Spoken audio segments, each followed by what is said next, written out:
I sat on my small folding stool, shouting at the top of my lungs. My throat was raw, but I didn't care.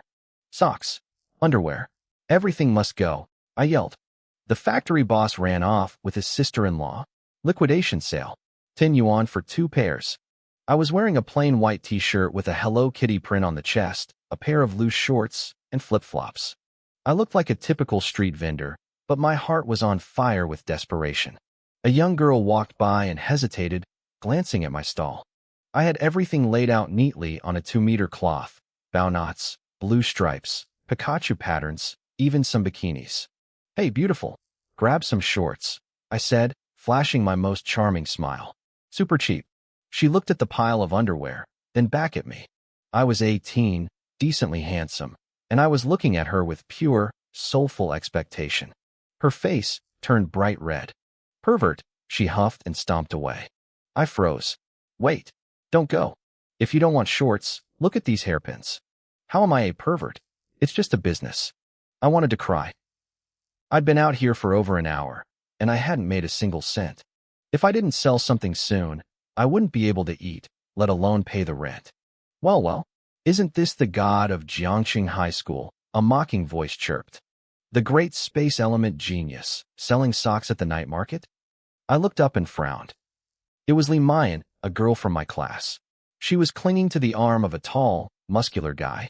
Just my luck. Space element? The guy asked, surprised. Babe, you're kidding, right? One of the 3 strongest people in China is a space user. Li Mayan curled her lip. Oh, it's true. When Lin Yuan awakened his space ability, it caused a massive stir. That top-tier master even came to see him personally to offer an apprenticeship. The guy looked at me, confused. Then why is he here? Because, Li Mayan sneered. It turns out he's a freak. He has the rarest element, but his talent level is the absolute lowest, rank. That master was so disgusted he left immediately. With that trash talent, Lin Yuan won't even reach bronze rank in his entire life. The guy, Wang Lin, started laughing. What a joke. I rolled my eyes. Are you buying anything? If not, move along. You're blocking my business. Wang Lin smirked and kicked a pile of my socks, leaving a dirty footprint on them. Who says we aren't buying? Is that any way to treat a customer? I looked at the footprint and felt my temper rising. I forced a bright, fake smile. Why don't you buy a bikini for your girlfriend? She'll definitely need it tonight. Li Mayan's face turned red. She stepped forward and kicked my merchandise everywhere, scattering it across the pavement. Watch your mouth. Do you know who Wang Lin is? He's a strength element awakener at Jiangxing University. I let out a dry laugh. Oh, I'm terrified. I thought his dad was someone important. Wang Lin's expression went cold. You're just a trash street vendor. What are you acting tough for? I'm earning an honest living, I said, standing my ground. Today, I'm going to make sure you don't have a living left, Wang Lin snarled. He lunged forward, swinging a massive fist toward my head. The force of it actually created a gust of wind. In that split second, I felt the space around me ripple. I focused, and my body flickered, teleporting half a meter backward. I barely dodged the punch, but the effort left me completely drained. Sweat poured down my face. It felt like all my energy had been sucked out of me. Wang Lin blinked. Holy crap, you really are a space user. But so what? You think you can keep dodging? He swung again. This time, I was too weak to move. His fist slammed into my jaw, sending me crashing to the ground. My head spun. I spat a mouthful of blood onto my display cloth. Ding. Blood detected. Strongest street vendor system is merging. Merge successful. Gifted, 1 vendor cloth, 1 folding stool, and a 10-draw starter pack. Would you like to draw now? I stared at the air, dazed. A system? Since when do street vendors get systems? A 10-draw? What was this, a gacha game? Was I going to pull an SSR waifu? System, asking again. Would you like to draw? Yes. Just do it. I screamed internally. The virtual wheel spun. Thank you for playing. Consolation prize, Junior Strength Potion. Thank you for playing. Consolation prize, Junior Strength Potion. 9 times in a row, it gave me the same consolation prize. My face went dark. These drop rates were a scam. But then, on the 10th draw, a notification popped up. Congratulations. You have unlocked the system inventory. I checked the inventory. 9 potions, and 1 bottle of clear spirit water. I clicked on one of the strength potions. Suddenly, a massive 5-gallon water cooler jug appeared right on my stall. I stared at it. Wait, the system thinks this is a bottle. Humph, space element? Pathetic, Wang Lin mocked, standing over me.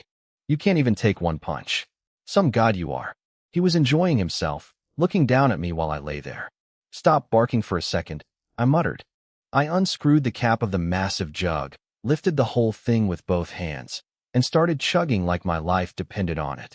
Wang Lin stopped. What the? Are you so thirsty from getting beaten up that you need 5 gallons of water? As the liquid hit my stomach, I felt a strange chill on the top of my head. Then, a violent, surging power erupted from deep within my body. My physical stats didn't just grow, they multiplied by 10. I slammed the jug down and stood up. Before Wang Lin could react, I threw a punch straight into his gut. The speed was so intense it created a small sonic boom. Thud! Wang Lin's face contorted. His eyes nearly popped out of his head. He looked like he'd been hit by a freight train. He doubled over like a shrimp, coughing up bile. What kind of freakish strength is this? Li Mayan gasped. She wasn't even looking at her boyfriend anymore. She was staring at me with a look of pure horror. Lin Yuan, your hair. I froze. I reached up and felt my head. It was smooth. Perfectly smooth. My hair. I screamed. Where's my hair? There's not a single strand left. I yelled at the system in my head. System, what happened to my hair? System, please do not worry about minor details, host. Minor details? You call my majestic hair a minor detail? I was fuming. This strength potion was insane, but the side effect was brutal. I really had become bald, and I had definitely become stronger. You're dead, Wang Lin wheezed, his face twisted in rage.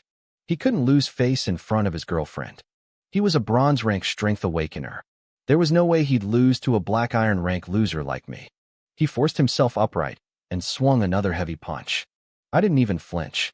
I reached out and caught his fist in my palm. I squeezed. Ow! Ow! Stop! It hurts!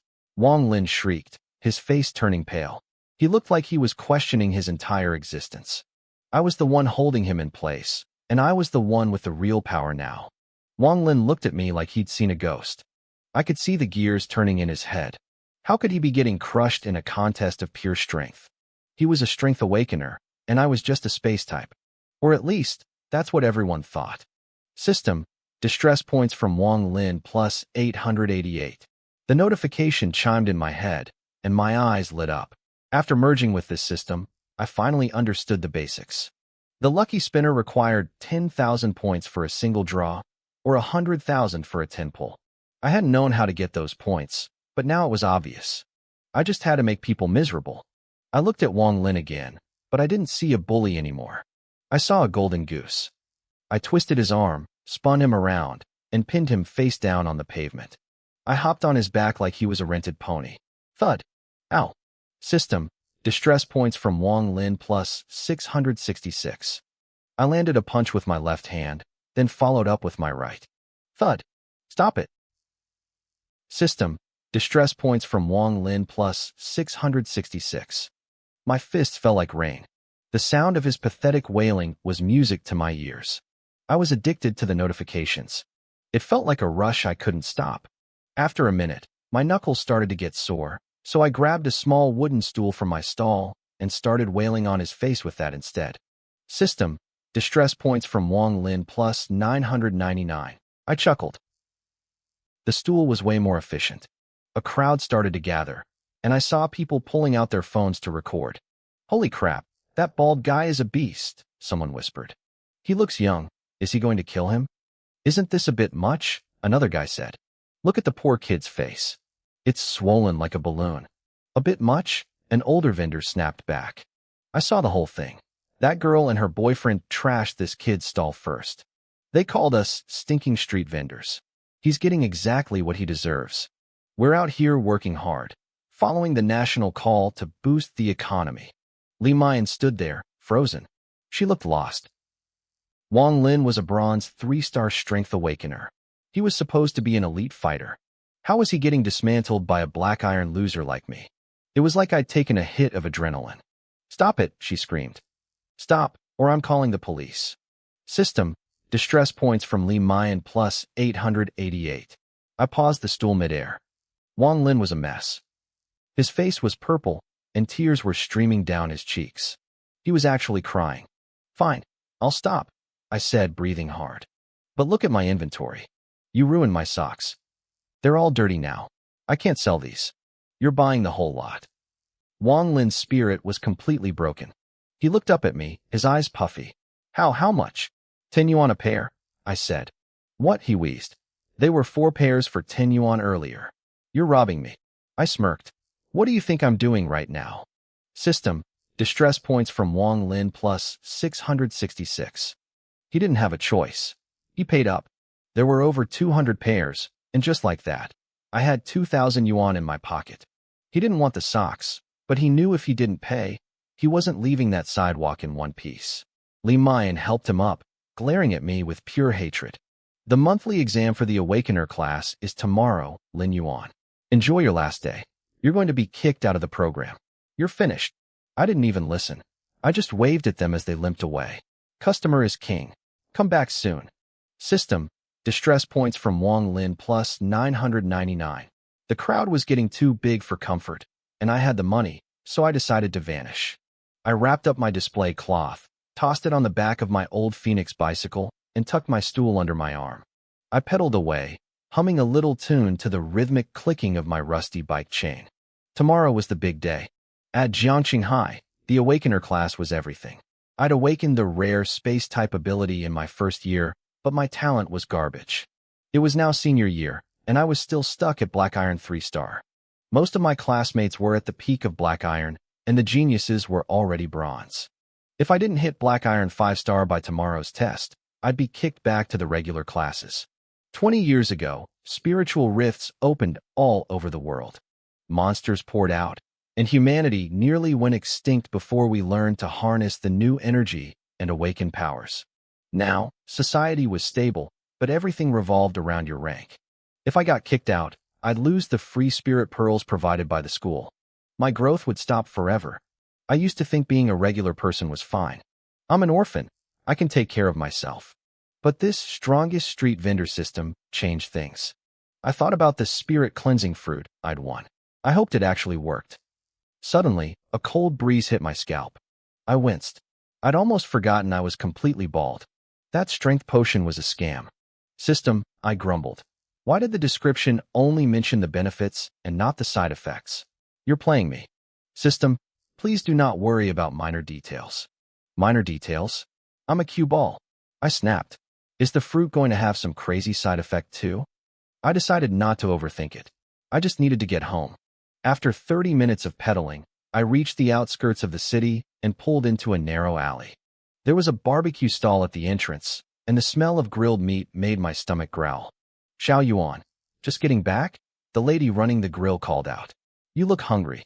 Let me whip you up some fried noodles." "No thanks, Auntie Zhou," I said with a smile. "I already ate. Here's the rent for this month, 2,500. Sorry it's a few days late." She took the money and sighed. "You work too hard, kid. Studying and running a stall all by yourself. But why did you shave your head?" "Oh, you know." I rubbed my shiny scalp. "It's summer. Wanted to keep it cool." "Well, it looks sharp," she laughed. I hurried to my tiny apartment and locked my bike to the old locust tree outside. The place was only 25 square meters, but it was clean, with my extra inventory tucked neatly under the bed. Ignoring my hungry stomach, I pulled the curtains shut and sat down. It was time to see if this fruit was the real deal. With a single thought, the marrow-cleansing fruit appeared in my hand. It was bright red and looked exactly like a plum. I swallowed hard. What was there to be afraid of? I had nothing left to lose anyway. I popped it into my mouth and bit down. It melted instantly, sliding down my throat before I could even taste it. That was it. No sweetness. No dramatic transformation. I waited 5 minutes, feeling like a fool, until a sudden jolt hit my nervous system. My perception of spiritual energy sharpened instantly. It felt like a floodgate had opened. Energy surged into my body, forcing its way through my veins until my cultivation level slammed into Black Iron rank 7. My talent had actually improved. I didn't know exactly what grade I was now, but I was definitely no longer a level 1 loser. My hands shook with pure excitement. Then, reality hit me. I frantically checked my body to see if I'd lost anything else. The strength potion had turned me into a cue ball. Who knew what this fruit would do? I was looking down, double-checking every inch of my skin, when my door creaked open. "Brother Yuan? You're back so late, you must be hungry. I made you some noodles." It was Zhou Yuqing, the landlord's daughter. She stood there in her floral dress, ponytail swaying, holding a steaming bowl. She froze. Her eyes went wide as she stared at me, specifically at what I was doing while hunched over and checking myself. Her face turned a brilliant shade of crimson. Bang! The noodles are at the door, she stammered from the hallway. "Eat them when you're finished." "Wait, finished with what?" I yelled, scrambling toward the door. "You've got it all wrong. It's not what you think." I heard her footsteps racing away. My reputation was in the gutter. I picked up the bowl and started eating. The noodles were good, but they tasted a bit salty. Maybe it was just the flavor of my own tears. I'd have to explain it to her later. She went to the same school as me, so I'd see her eventually. I settled down and checked the system. My distress points had skyrocketed to over 110,000. Beating the hell out of Wang Lin had been a gold mine, and Li Mayan had contributed a fair share too. I felt lucky. Maybe I could pull another marrow-cleansing fruit. "Start the 10-pull draw," I commanded. "Thank you for your patronage. Consolation prize, 1 strength potion. Thank you for your patronage." By the 10th pull, my face was darker than a coal mine. 10 bottles of strength potion sat in my inventory. Thank you for your patronage? Are you kidding me? Is it because I'm bald? Is the system mocking my head? Then a thought hit me. I could sell these.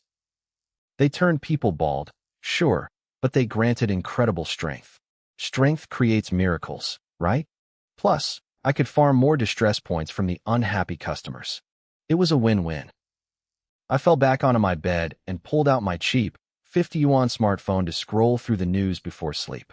I clicked on our class WeChat group. It was exploding. "Guys, have you seen the video on Weibo? Some bald guy at the night market absolutely wrecked a college student. It's got 400,000 views." Someone posted the clip. There I was, wearing my Hello Kitty shirt, bald head gleaming, sitting on top of Wang Lin and hammering him with a folding stool. Holy crap, that bald guy is a beast. I can feel the pain through the screen. Isn't the guy getting beaten a bronze-level strength awakener? Expert among the people. Why is a guy that strong running a street stall? I chuckled to myself. The video was blurry because the person filming had shaky hands, so they hadn't identified me yet. "Wait," someone typed. "Doesn't that bald guy look a bit like Lin Yuan?" "Him? Get real. Lin Yuan is so weak he'd collapse if the wind blew too hard. How's he going to take down a bronze-level fighter?" True. 3 years, and he's still Black Iron rank 3. After the monthly exam tomorrow, he won't even be our classmate anymore. Good riddance. I watched the messages fly by and sneered. Tomorrow? Tomorrow, I was going to make their eyes pop out of their heads. Hold on. Another classmate chimed in. "Isn't that Li Mayan in the background helping the guy who got beaten? I heard her boyfriend goes to the martial arts university." "Hey, at Li Mayan, what happened? Is your man okay?" Distress points from Li Mayan plus 555. Distress points from Li Mayan plus 555. The notifications started rolling in like crazy. She was definitely reading the chat. I couldn't resist. I typed out a message. "I'm so jealous. At Li Mayan, is the hospital Wi-Fi fast? I'm almost out of data. I wish I could sit in a waiting room and use free internet too." Distress points from Li Mayan plus 999. She didn't say a word in the chat, but the points kept ticking up until I fell asleep. She was clearly fuming. The next morning, I headed out feeling great. I ran into Yuqing at the gate, her backpack on her shoulders. "Yuqing, about yesterday." She looked at me, her face turning red again. "Brother Yuan, you should really get more rest. Take care of your health." She bolted before I could say another word. I stood there, defeated. I'm never going to clear my name, am I? "Kid, I was just checking for side effects." I pulled a baseball cap low over my bald head and hopped on my old, creaky bicycle. It clattered all the way to school. Today was the monthly exam. As I walked into the classroom, the noisy room went quiet for a second. A few girls looked at me with a bit of pity, probably thinking this was my last day.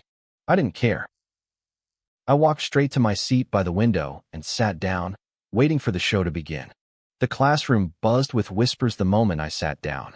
My classmates weren't even trying to be quiet. They poked fun at my baseball cap, calling me a fake god, and joking that I was only wearing it because I was too ashamed to show my face before getting kicked out of the elite class. 3 years ago, the name Jiang Nin meant something in this city. I was the golden boy. Now, I was just a punchline. I ignored them and stared out the window. Today, everything was going to change. Li Xiang, the class monitor, strolled over to my desk with a smug grin. He acted like he was doing me a favor. He told me not to feel bad about being kicked out, suggesting that being a soul dancer just wasn't for me. He pointed out that my space-type ability still had one use: acting as a human storage locker. My dad runs a logistics company, Li Xiang said, loud enough for the whole room to hear. Come work for him after graduation. I'll give you 30,000 a month and even provide soul beads for your cultivation. What do you think? The room erupted. Some kids laughed, saying 30,000 was way too much for a loser like me. I looked up at Li Xiang and smiled brightly. So, you want me to be a delivery boy? The class roared with laughter. Li Xiang shrugged, looking satisfied. Space-type soul dancer as a courier? It's a perfect match. 30,000 is my final offer. Think about it. I grinned wider. I'm actually looking for a foreman for a construction site. Your breath ability is great for digging manure pits. You'd be worth 10 excavators, easy. The room went dead silent. People turned red, trying to hold back their laughter. Li Xiang's face went from smug to pitch black in a second. Distress points from Li Xiang plus 959. Don't be ungrateful, he hissed. Before I could fire back, Li Mayan stormed into the classroom. She had massive dark circles under her eyes, looking like she hadn't slept a wink.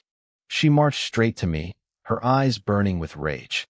You're going to take responsibility for what you did to me last night, she yelled. The room went silent again. I paused for 2 seconds, then looked her dead in the eye. What? Does it still hurt? The entire class gasped. The looks they gave us changed instantly. I could practically hear their thoughts. Did they get physical last night? Is the god actually that much of a beast? Li Mayan realized how bad her words sounded. Her face flushed a deep crimson. You're shameless. Distress points from Li Mayan plus 789.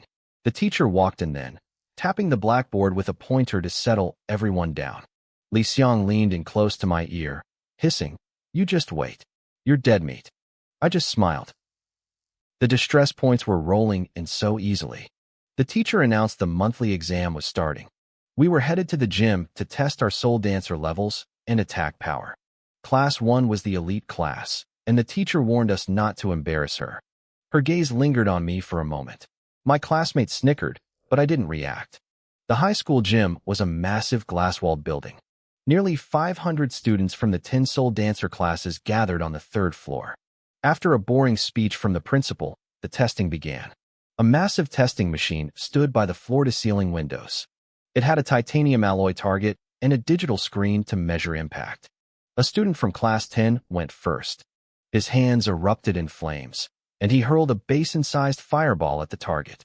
Boom. The target charred black. The screen flashed, black iron 9-star. Attack power, A. He walked back to his line, chest puffed out. For 2 hours, I watched students show off. Fire, water, beast transformations, telekinesis. The rankings on the big screen shifted constantly. Finally, it was Class 1's turn. Li Xiang stepped out first. He took a deep breath and stomped his foot. The concrete floor groaned and twisted, forming a massive stone fist that slammed into the machine. Blue bronze 3-star. Attack power, S. He shot up to the #1 spot on the leaderboard. The crowd went wild. A blue-bronze rank in high school was monstrous. He walked back, throwing me a look of pure contempt. Li Mayan was next. As a metal type, she launched high-speed steel bearings that hit the target like bullets, sparking against the alloy. Black iron 10-star. Attack power, A. She broke into the top 10. She walked past me, cold and arrogant. Just wait to be kicked out, she whispered. Class 1, Jiang Nan. You're up. I adjusted my cap and walked toward the machine. The insults followed me. Look, it's the god again, Think he can teleport half a meter today? He probably won't even register a number. I ignored the noise. I stood before the machine and took a deep breath. I felt my muscles coil like steel cables. I stepped forward, twisted my hips, and threw a straight punch. Crack. The air itself seemed to explode. My fist slammed into the titanium target, and the metal buckled like wet clay. The bolts anchoring the machine to the floor snapped like toothpicks. The entire massive unit was sent flying, crashing through the glass windows like it had been hit by a semi-truck. It plummeted 3 stories down, bouncing across the running track for another 20 meters. The shockwave blew my hat right off, revealing my bald head. The gym went graveyard quiet. Li Xiang froze. Li Mayan's jaw dropped. The teachers and the principal stood there like statues. One punch. The machine was gone. Everyone had the same thought as they looked at my shining bald head. Is that you, Saitama? All I was missing was the cape. I was a living, breathing one-punch man. Our school's testing machine was a base model, but it was built to withstand attacks from anyone below a bronze 5-star level. Even a pure strength-type awakener shouldn't have been able to send the whole unit flying. The gym was filled with the sound of collective gasps. My classmates were losing their minds. I scratched my head, feeling a bit awkward. Honestly, I hadn't expected my full strength to be that explosive. Was the great strength potion really that terrifying? I looked at the teachers with the most innocent expression I could muster. Teacher, I said softly, I don't have to pay for that, do I? A series of notifications flashed in my mind. Grievance points from Li Xiang, plus 999. Grievance points from Li Mayan, plus 999. Even the principal, Wang Tianyi, pitched in another 999. I could practically feel their blood pressure rising. They weren't worried about the money. They were reeling from the sheer absurdity of the situation. Principal Wang's face was completely dark. I secretly loved it. The proctor's eyes were twitching. He had been standing right next to me. He looked at the hole in the wall, then back at me, clearing his throat to hide his shock. He ordered a few students to go down to the track and lug the machine back up. He told me not to worry about the cost, claiming the school was already planning to buy a new one anyway. When the students finally hauled the machine back into the gym, they looked like they had seen a ghost. The thing weighed at least 800 pounds, and I had punched it 20 meters through the air. The basketball players outside were still staring up at the third-floor window in total disbelief. The machine was a wreck. It looked like it had been hit by an armor-piercing shell. The screen flickered weakly, struggling to stay alive for one last moment. Black Iron 7-star. Attack power, max. My name shot straight to the top of the leaderboard. The crowd erupted. They couldn't believe a 7-star could produce a max power rating. Principal Wang stepped forward, trying to act calm. He poked at the mangled metal, muttering that it didn't look too bad and could probably be repaired. Right as the words left his mouth, the machine sparked. A plume of black smoke rose from the circuits, and the screen went dark forever. It was total scrap metal. More grievance points from the principal flooded my system. Jiang Nan, the proctor said, his voice trembling slightly. I remember your file saying you were a space type. How is your physical strength this high? I had a lie ready for this. Oh, that? I was working my stall at the night market yesterday and got into a fight. Someone punched me pretty hard, and I guess the trauma just awakened my strength-type abilities. I'm a dual awakener now. The proctor and the principal exchanged looks of pure confusion. Li Mayan looked like she had swallowed a fly. Then, someone in the crowd shouted. They had found a viral video from the night before showing me beating a college student with a folding stool. The pieces clicked for everyone. They actually believed me. They thought I got beaten into a second awakening. The proctor smiled. Dual awakeners were 1 in 10,000. He promised to report this to the school board so I could receive an extra spirit bead every month as a reward. My eyes lit up. That was a huge win. As I walked off the stage, I stopped in front of Li Mayan. I gave her a shy, polite smile. Hey, when you go to the hospital later, tell your boyfriend thanks for me. If he hadn't tried to crack my head open, I might never have awakened my strength. Li Mayan's teeth grinded so loud I thought they might snap. Another 999 grievance points. The rest of the class was looking at me with pure jealousy. Some of them were even whispering about calling Li Mayan's boyfriend to see if he could punch them into an awakening too. All right, next student. Lu Wuchuan, the proctor called out. Then he paused, looking at the smoking pile of junk on the floor. There was no machine left to test on. He sighed and announced that the monthly exam was postponed until a replacement arrived. The students who hadn't gone yet groaned in frustration, and a wave of grievance points washed over me. I felt like the luckiest guy in the world. As I headed for the exit, Li Xiang blocked my path. His face was twisted with spite. Don't get cocky, Jiangnan. Your talent is still trash. Being a dual awakener won't save you once we're in the real world. We'll leave you in the dust soon enough. I didn't argue. I just raised my fist and looked him in the eye. Is your skull harder than that titanium alloy machine? Li Xiang flinched. He backed away, muttering threats under his breath as he retreated. I watched him go, feeling satisfied. To me, he wasn't a rival. He was a walking ATM for grievance points. When school let out, I hopped on my old bicycle and pedaled straight to the night market. I found my usual spot and checked my surroundings. With a flick of my wrist, I activated my space ability. A shimmering rift opened in the air beside me, a gateway to my personal storage. It was time to get to work. My space ability was a lifesaver. Right now, I could only open a 3 cubic meter pocket dimension, but it was enough to hold all my inventory without me breaking a sweat. I didn't have to lug heavy boxes around anymore. I just stepped into my spot at the night market, flicked my wrist, and let everything slide out of the void. I spread a square cloth on the ground and neatly arranged rows of socks, underwear, and hair accessories. But tonight, there was something new. 10 plastic water bottles sat at the front of the stall. I'd torn off the labels and used a marker to scrawl 4 messy characters on the side. Farmer's 3 Springs. This was my great strength potion, pre-bottled and ready for sale. Come on over. Take a look. I shouted, my voice echoing through the market. Socks, underwear, hair ties. Cheap prices. And don't miss our ancestral Farmer's 3 Springs. It's actually a little bit sweet. As the sun dipped below the horizon, the market started buzzing. My shouting actually worked.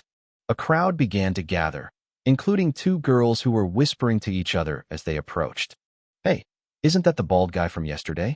The one who used a stool to cover his face? One of them giggled. It is him. He's actually kind of cute, the other replied. Oh, you interested? I thought you didn't like bald guys. I don't, but if he had hair, I'd definitely ask for his WeChat. He's got that clean, handsome vibe. I felt a pang in my chest. System, give me back my hair. I wanted to yell at them that I didn't choose to be bald, but I kept my professional smile on. Behind the girls walked a tall, handsome guy. He rolled his eyes, looking bored. Let's just look around. Our team is heading into the spirit void tomorrow. The girls pouted, complaining that he was being a buzzkill, and dragged him over to my stall. The guy, whose name tag read Zhengwei, looked at me with pure disdain. He clearly thought he was the better-looking one here. As he leaned over to look at the goods, I noticed a flash of red peeking out from the waistband of his jeans. I grinned. Hey brother, is this your zodiac year? Wearing red underwear for luck? Don't worry, mine won't fade in the wash. $10 for 2 pairs. Buy some and keep that luck going. Zheng Wei's face went instantly dark. Where the hell are you looking? Grievance points from Zheng Wei plus 666. The 2 girls looked down, saw the red fabric, and lost it. They were howling with laughter. Zheng Wei, is it really your zodiac year? That's so bright. You should listen to the boss and buy 2 more. The ladies are right. I chimed in, enjoying his misery. Red brings good fortune. Grievance points from Zheng Wei plus 666. He was fuming, looking for a way to vent his frustration. His eyes landed on my water bottles. Farmer's 3 Springs? What is this junk? Brother, you've got no idea, I said, leaning in. This is an ancestral recipe. 1 bottle gives you a 10-fold strength boost. You'll be knocking out enemies left and right. Just 3 sips and you're a god. Zheng Wei twitched. Ancestral water? The cap is clearly already open. You're just selling tap water, aren't you? I didn't argue. Instead, I grabbed a solid red brick from the side of the road. Before anyone could react, I slammed it directly against my forehead. Thwack! The brick snapped in half. The girls screamed, covering their mouths in shock. Zheng Wei just stood there, frozen. You don't believe me? I picked up another brick and smashed it against my head again. Dust flew everywhere. Before I drank this, I could barely climb into bed. Now, My skull breaks bricks like crackers. You want a bottle or not? I went for a third brick, but Zheng Wei jumped forward to stop me. Okay, okay, stop. I'll buy it. How much? I wiped the brick dust off my forehead and smiled. Not expensive. 10,000 yuan a bottle. Zheng Wei nearly choked on his own spit. 10,000? For a bottle of water? I shrugged. The results speak for themselves. The girls were curious now. Zheng Wei, just try it. You've got the money. Look how hard he's working for the sale. He's literally breaking his head for you. Trapped by the girls' expectations, Zheng Wei sighed and pulled out his phone. He sent the transfer. Ding! 10,000 yuan in the bank. Wait, I said as he reached for the bottle. You're still short by 1 yuan. Zheng Wei stared at me, bewildered. I just gave you 10,000. The brick cost money, man, I said matter-of-factly. At least 50 cents apiece. Grievance points from Zheng Wei plus 666. He muttered a curse, tossed me a coin, and unscrewed the cap. He downed the whole thing in one go. Suddenly, his face turned bright red. His veins surged. He was a bronze 2-star strength-type awakener, and with the potion, his power skyrocketed. He balled his fist, and the air seemed to crackle around his knuckles. Whoa, it actually works, he shouted, his eyes wide with excitement. This is incredible. My mission tomorrow is going to be a breeze. I coughed into my hand. Told you I wouldn't scam you. But the girls weren't looking at his muscles. They were staring at the top of his head. Their eyes went wide. Then they collapsed into fits of laughter. Zheng Wei, you're bald. You're completely bald. Oh my God, it's so shiny. It's brighter than the streetlights. Zheng Wei reached up and felt his head. The night breeze felt cold against his skin. His hair was gone. Completely gone. Grievance points from Zheng Wei plus 999. Grievance points from Zheng Wei plus 999. Grievance points from Zheng Wei plus 999. The system notifications were exploding. Within seconds, I'd banked over 10,000 points. You did this. Zheng Wei roared, looking like he wanted to murder me. Where's my hair? I patted his shoulder. Hey, don't sweat the details, brother. Look at the bright side. You're strong now. He tried to lung at me, but the girls held him back, still wheezing from laughter. Come on, Zheng Wei, the bald look isn't that bad. Besides, the water really worked, right? As they dragged the fuming, shiny-headed guy away, I caught the girls' eyes and winked. So who's the handsome one now? You? Definitely you, they laughed. We swapped WeChat info, and I watched them disappear into the crowd. Zheng Wei's glowing bald head was like a lighthouse in the dark. Just as I was about to count my earnings, a high-end Mercedes G-Wagon screeched to a halt at the entrance of the market. A stunning woman stepped out. She had short silver hair, deep blue eyes, and wore a leather jacket with tiny shorts.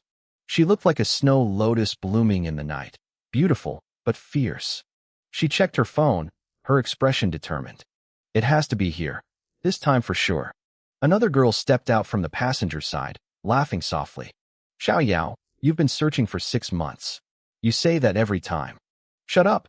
The silver-haired girl snapped, looking around the market with an intensity that made me realize my quiet night was about to get a lot more complicated. I didn't care if she thought I was handsome or not. To her, I was just a black-hearted profiteer. I get mad just thinking about it. Xiao Yao growled. She grabbed Zhong Yingshua's arm and dragged her deep into the Jiangqing night market. I could practically hear her grinding her teeth from across the street. Zhong Yingxua covered her mouth, trying to stifle her laughter. That pair of shorts, the color bleeding was really serious, wasn't it? Xiao Yao's eyes widened. Shoo, don't say it. It was humiliating. Meanwhile, I was riding high. Selling that bottle of water had given me a taste of success. Not only did I make money, but the wave of grievance points was massive. This was the path to riches. I reached into my spatial storage and pulled out a stack of solid red bricks. Come one, come all. Ancestral farmers, spring water. 1 sip and you can break bricks with your head. 2 sips and you can kick a durian. 3 sips and you'll ascend to heaven. I wasn't just talking. I picked up a red brick and slammed it against my forehead. Crack! The brick shattered into pieces. The crowd froze. They stared at my bald head, then at the broken shards on the ground.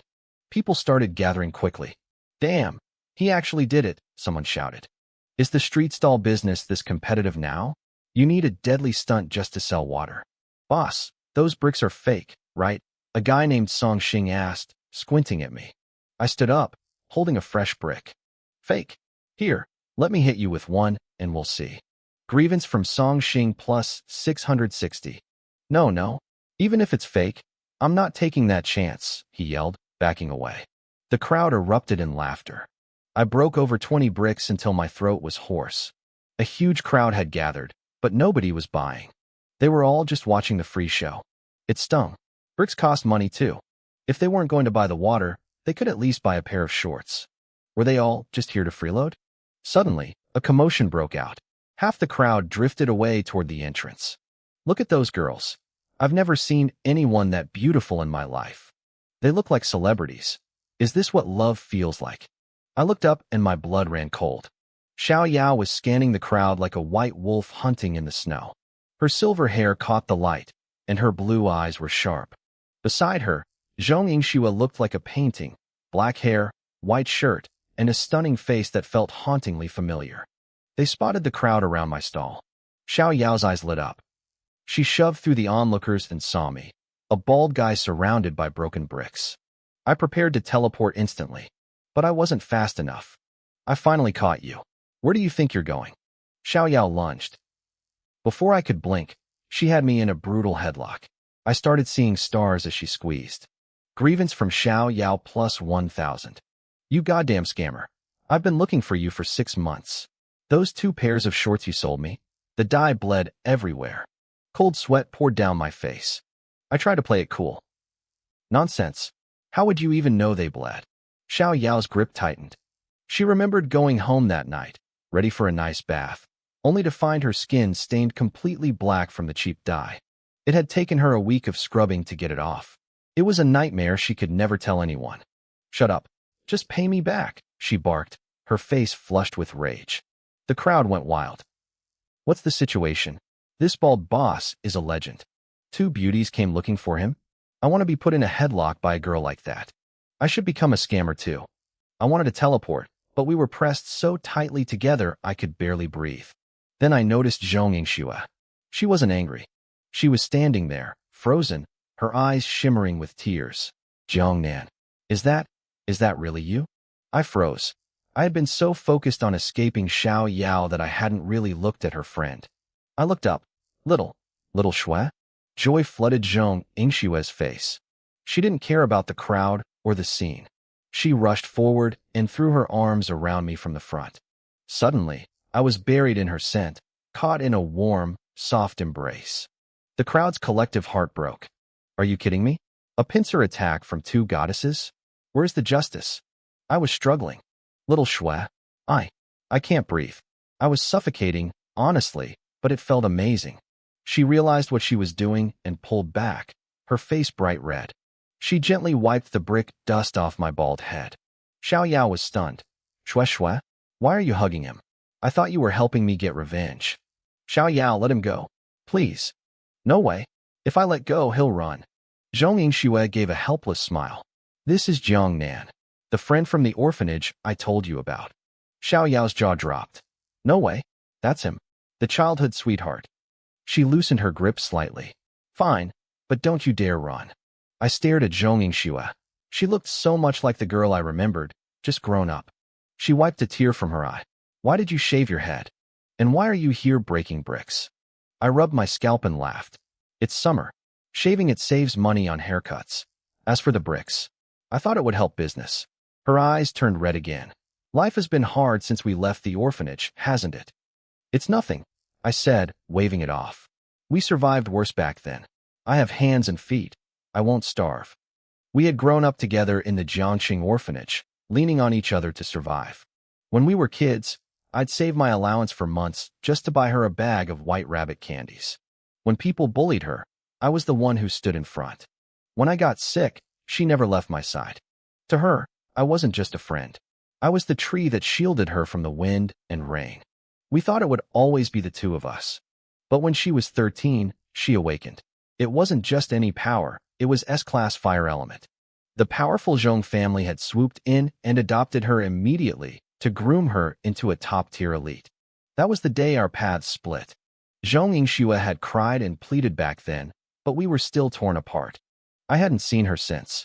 At 16, I left the orphanage to fend for myself, struggling every day until now. I never expected to run into her like this.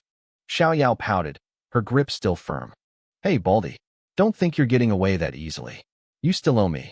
I felt a pang of guilt and asked tentatively, how about this? I'll give you 2 more pairs of shorts. You can even pick the colors you like this time. Xiao Yao's eyes widened, and she tightened her hold on my neck. In your dreams. Why would I want those? So I can wear them and turn into a smurf when the die runs. I started seeing stars as she squeezed. This girl was deceptively strong. All right, stop it, Zhong Yingxue said, smiling softly. You've always been so mischievous. Let's go grab dinner and talk properly. Xiao Yao had no intention of letting go. She wanted me to suffer a bit more. Wait until he sells the rest of his stock, she declared. She forced me down onto my small plastic stool, keeping me locked in a chokehold from behind. Her entire weight pressed against my back. Don't even think about running. I'll help you sell. I rolled my eyes. Fine, sell them. Just stop strangling me. I can't breathe. The crowd gathered around, completely stunned. They saw Zhong Yingxue standing there like a goddess, while Xiao Yao was wrapped around my neck like a human backpack. Look at her eyes. They're all red, someone whispered. Maybe I should start a street stall tomorrow too. I was actually happy for Yingxue. Only she knew how much I meant to her, even if the current situation looked ridiculous. Xiao Yao didn't care about the stares at all. She blinked her big eyes and put on a high-pitched, cutesy voice. Big brothers and sisters, come look at the goods. They're super cheap. I shivered. Hearing a wild, high-energy girl like her use a voice that sweet was terrifying. Even if I chanted sutras in my head, I couldn't handle that level of cutesy. What are you shaking for? Xiao Yao hissed in my ear. Nothing, it's just cold, I lied. Grievance points from Xiao Yao plus 333. It's the middle of summer. Are you kidding me? She muttered. Beside us, Zhong Yingxue looked a bit embarrassed, but she wanted to help me. She started calling out to customers too. It was a bizarre sight. 2 stunning beauties working a street stall while I sat there on a stool like a frozen Buddha statue. The crowd went wild. People rushed forward, not for the clothes, but just to get a closer look at the girls. Move aside, a guy shouted, lunging forward. 10 yuan for 2 pairs, right? Give me 10 pounds of them. 10 pounds. I blurted out. Do you buy underwear by the pound? 10 pairs is enough to last you a lifetime. Leave some for the others. Don't stop him, I shouted to the crowd. 10 pounds of shorts coming right up. These are heirloom quality. My bottled water is an heirloom too. Grievance points from Wang Tai plus 285. Grievance points from Lu Quan plus 666. Grievance points from Zhong Yingxue plus 111. Xiao Yao giggled under her breath. They all leak dye anyway. Enjoy wearing them. She was clearly starting to enjoy the scam. In less than 10 minutes, everything was gone. Only 9 bottles of Farmer's 3 Springs water remained, which nobody touched. I was impressed. I had been shouting for hours with no luck, but these 2 sold out the place in minutes. I guess being beautiful really is a shortcut in life. Once the crowd cleared, I waved my hand. Everything, the leftover water, the stool, the sign, vanished into my dimensional storage. I even tossed my old bicycle in there. Let's go, I said, feeling great. Dinner's on me. Xiao Yao froze. Her jaw dropped. You have a space-type ability? Even Zhong Yingxue looked stunned. Space-type? There are less than 10 recorded space-type users in the whole world. I shrugged. Why else would I be out here? You have a space-type ability and you're using it to run a street stall? Xiao Yao's voice went up 3 octaves. The black-hearted vendor she had been chasing for months was actually a rare space-type awakener. What? You think I'd be better at delivering packages? Grievance points from Xiao Yao plus 666. I'm just joking, I said. My talent is the lowest grade. I progress slowly. Being space-type doesn't mean I can just rob banks. I still have to eat. Xiao Yao didn't seem to believe me. She started calculating something in her head. Meanwhile, Yingxue gently took my arm. It's okay. You protected me in the orphanage. Now I'll protect you. My heart practically melted. She was too kind. We walked to the edge of the night market, and I stopped dead. There was a massive Mercedes G-Wagon parked there. Is this yours? I asked Xiao Yao. How rich was this girl? I sat in the passenger seat while Ingxue sat in the back. I couldn't stop staring at Xiao Yao as she started the engine. What are you looking at? She snapped. I'm 18. I have a license. I rubbed my eyes. I think I'm going blind.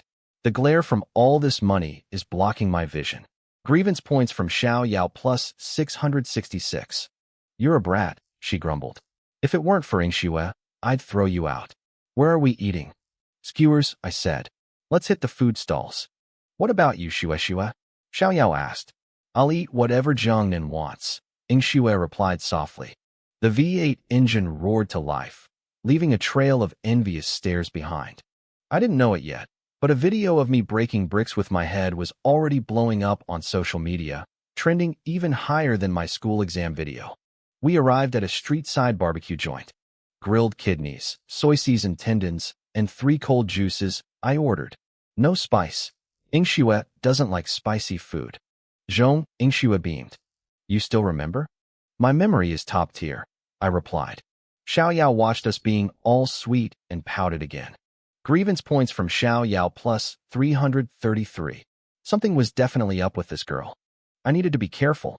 So, where are you guys in school? I asked. Songjiang number 5 high, Ingxue said. Xiao Yao and I are in the same class. Senior year.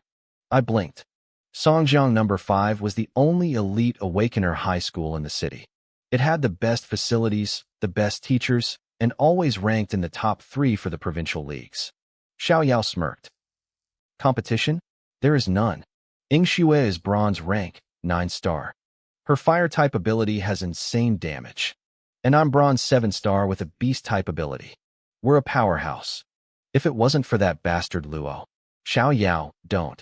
Ingxue interrupted, her brow furrowing. Xiao Yao went quiet, but she couldn't help herself. Can't Jiangnan join the team? He's a bit of a scammer, but he's trustworthy. And space-type control is invincible on the field. Ingxue shook her head. It's my problem. I'll solve it. How? Xiao Yao exploded. He's backed you into a corner. If I wasn't there, what would you do? Xiao Yao. Xiao Yao ground her teeth in frustration and went back to her skewers. I didn't push it. I knew Ingxue was stubborn. Come on, let's just eat, I said. By the way, Xiao Yao, let's exchange contacts. I pulled out my phone and gave her a meaningful look. She was confused for a second, but added me. I immediately sent her a private message. Tell me the details later when she's not around. Xiao Yao's anger vanished instantly. She nudged my knee under the table with her long leg, giving me a look that said, You're smarter than you look. Add me too, Jiangnan, Ingxue said. It'll be easier to stay in touch. Are the Zhongs treating you well? She smiled. My parents are good to me. Grandpa Zhong is a bit strict, but it's fine. It was all for my own good, Zhong Ingxue said softly, looking at me with concern. But what about you? How have you survived all these years? I scratched my head, trying to act nonchalant. Me? I just got by. I moved out of the orphanage at 16 and rented a place. I've done it all, selling skewers at the university gate, making grilled cold noodles, working as a waiter. Eventually, I realized running a street stall made the most money. School at Jiangxing number 1 is going fine, too. The 2 girls stared at me, their eyes softening with pity. I was only 16 when I started all that. Balancing school and manual labor just to stay alive? To them, it sounded like a nightmare. But I brushed it off with a smile. I didn't want their sympathy. Xiao Yao bit her lip. She suddenly felt bad for being so hard on me. She looked at my cheap, worn-out shorts and wondered if I only sold those special pairs because I was desperate. Poor guy, she probably thought. I guess I can forgive him just this once. I didn't actually feel miserable. I had my health and my limbs. I could provide for myself.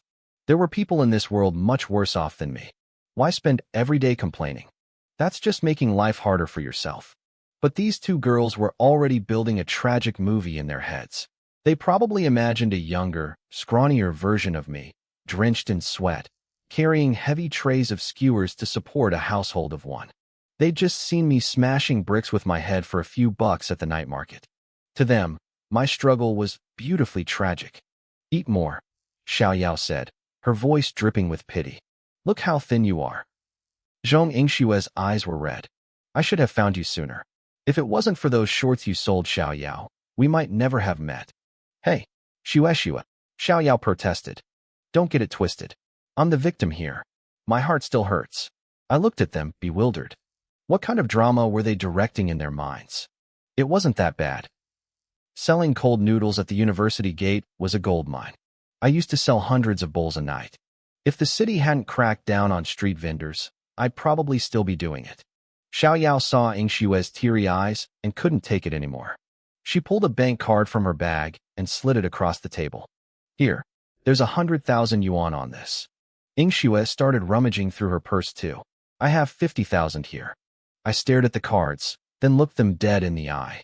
Look, I know I'm handsome, sunny, and charming, but I'm not that kind of guy. Are you two trying to keep me as a pet or something? Grievance points from Xiao Yao plus 999. Grievance points from Zhong Ingshue plus 666. In your dreams. Xiao Yao snapped, her teeth grinding. Who'd want to keep a bald, black-hearted scammer like you? Ingshue giggled, wiping her eyes. Xiaonan, stop teasing us. I shrugged and laughed it off. The rest of the meal was great. As we were finishing up, Xiao Yao held out her hand. Phone. Give it to me. I handed over my domestic brand smartphone.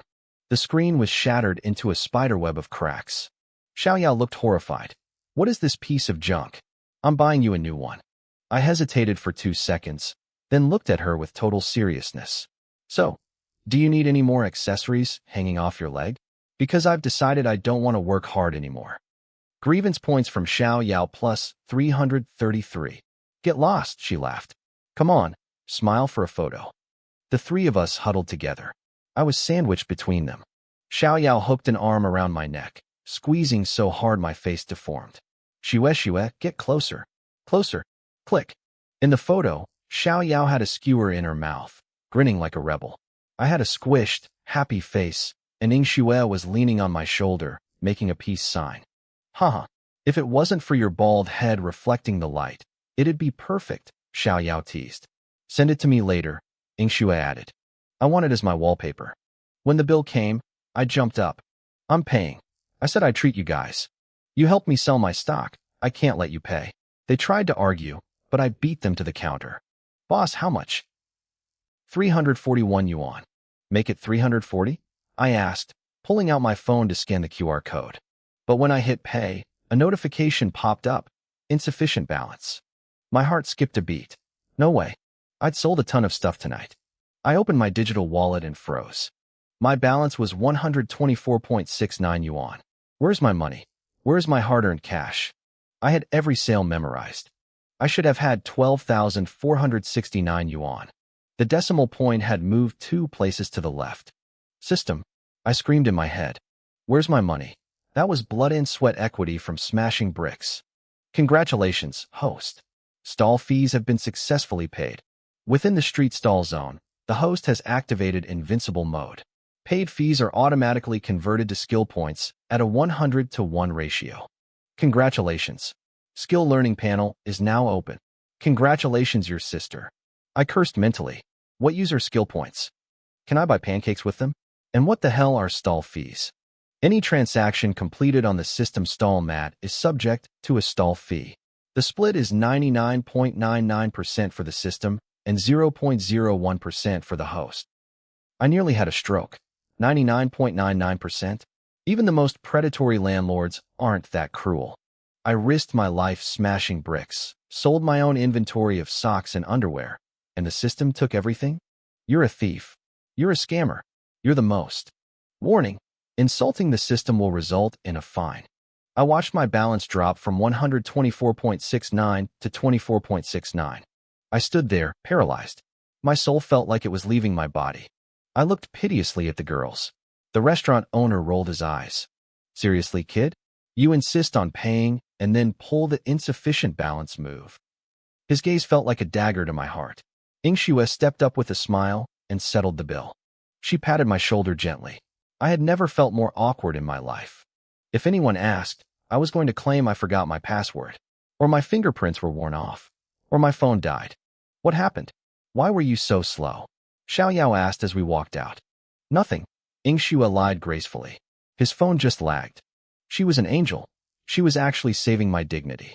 I watched them walk to a big Mercedes-Benz G-Wagon and drive off. Ingshua waved at me as they sped away. Wait, they were actually leaving? Why were they being so literal? What about that 100,000 yuan? The 50,000? Hey, I have more to say. I shouted at the receding taillights. Shua, Xiao Yao. I've changed my mind. I'm totally fine with being kept. Come back. Don't leave me with 24 yuan. The world felt gray. I trudged back toward my neighborhood, feeling like a broken man. But as I passed my landlord's outdoor barbecue stall, the sound of shouting and cursing snapped me out of it. I looked over, and my brow furrowed. Something was wrong. I frowned, my eyes narrowing as I looked toward the entrance of the alley. A wave of cold fury washed over me. At the outdoor barbecue stall, a group of men were making a scene. The leader was a big guy with a shaved head, shirtless, sporting a thick gold chain and a massive dragon tattoo that sprawled across his shoulders. He was surrounded by 6 or 7 younger punks, all of them with shaved heads, wearing white tank tops, tight pants, and those obnoxious pointed loafers. They looked like a gang of spiritual youths looking for trouble. The other customers were huddled over their plates, looking miserable and trying to ignore the noise. "Where's the damn beer?" the tattooed leader roared, slamming his hand on the table. "Hurry the hell up. If the food doesn't get here soon, I'm gonna lose my mind." Old Joe, the landlord, hurried over with a forced smile. Coming. Right away, brother." His daughter, Zhou Yuqing, had just finished school and was still wearing her ponytail and an apron. She rushed over, carrying a tray of large beer mugs. She was a pretty, petite girl, the quintessential girl next door. Under the intense, predatory stares of the men, she looked visibly shaken. "Here's your beer, brothers," Yuqing said, her voice trembling. "I brought an extra glass on the house." The leader's eyes lit up with a greasy glint. He grinned, revealing a row of stained yellow teeth, and suddenly lunged forward, grabbing Yuqing by the wrist. "Don't go yet, little sister," he chuckled. "Stay and have a drink with me. I'll give you 1,000 yuan just to sit here." Yuqing's face went pale with fear. She tried to pull away, but her strength was nothing compared to the thug's. Her wrist was already turning bright red from his grip. "Please, brother, let go," Old Joe pleaded, rushing over. "She's just a student. Tell you what, this whole meal is on me. Yuqing, go home. Get out of here." The punks at the table stood up instantly, shouting and cursing. "What? You think our boss can't afford a meal? You think you're too good for us?" The leader didn't let go. "I feel insulted. Now she's staying, and you're paying for the disrespect." Yuqing's eyes welled up with tears as she struggled. Suddenly, a man at a nearby table couldn't take it anymore. He stood up and shouted, "You've had a few beers and forgotten who you are? She's a high schooler, you prick." The leader's face darkened. He grabbed a beer bottle, ready to smash it over the man's head. But before he could swing, a hand reached out and caught the bottle midair. I stood there smiling calmly. "Who the hell are you?" the leader barked. "Where did this little bald kid come from?" "Brother Zhongnan," Yuqing cried out. The fear in her eyes softened the moment she saw me. "You little brat," the leader spat. "You want to play hero?" I chuckled, rubbing my own shaved head. "Brother, don't misunderstand. I just saw the look." I pointed to my head. "We're both bald. I've heard of your legendary reputation for a long time. I wanted to join your crew." The leader, Wang Chong, blinked in confusion. "You want to join us? Then why don't you even know my name?" Grievance points from Wang Chong plus 666. "Sorry, Brother Chong. My memory is terrible," I said sheepishly. Wang Chong sneered. "You want in? Fine. Go give that guy who spoke up some color to look at. Show me you've got guts, and I'll let you join." "That's easy," I said. I grabbed a beer bottle and walked over to the helpful man who had tried to defend Yuqing. I placed a hand on his shoulder and pushed him back into his seat. "You little traitor," the man cursed at me. "Helping these thugs at your age?" I didn't blink. I held up the green beer bottle. "See this? This is green." I pointed to a white plate on the table. "This is white. And the beer in the glass? That's yellow. In English, we call it yellow." The entire barbecue stall went silent. Everyone looked at me like I had lost my mind. Wang Chong was vibrating with rage. "I told you to give him some color. As in, beat him bloody. Not give him a damn color wheel lesson. Yellow? Yellow your grandfather. Grievance points from Wang Chong plus 999. Grievance points from the helpful man plus 666. Grievance points from Zhou Yuqing plus 521. You're playing with me, kid, Wang Chong growled, starting to stand up. You're dead. Before he could fully rise, I swung the beer bottle back over my shoulder. Crack! It shattered perfectly against Wang Chong's bald head. Glass shards flew everywhere, and blood immediately began pouring down his face. The crowd gasped. I had just cracked the boss's head open without even looking. I pointed at Wang Chong's blood-soaked face and looked at the helpful man. See that? What color is that? The man blinked, stunned. Red. I nodded, satisfied. Exactly. Now that's the right color. Kill him. Kill this brat. Wang Chong screamed, clutching his head. His lackeys roared and lunged at me, brandishing broken bottles. I moved before they could react. I grabbed the first guy's wrist, twisted it until the bone popped, and delivered a sidekick that sent him flying 7 meters back into a brick wall. Triggered skill, unarmed combat. Current level, LV1. Would you like to add skill points? Current skill points, 123. I froze for a split second. So this was where my stall fees went? The system had converted my lost money into skill points. Add them all, I shouted internally. Max it out. 100 points added. 23 points remaining. Unarmed combat LV100. Auto-evolving.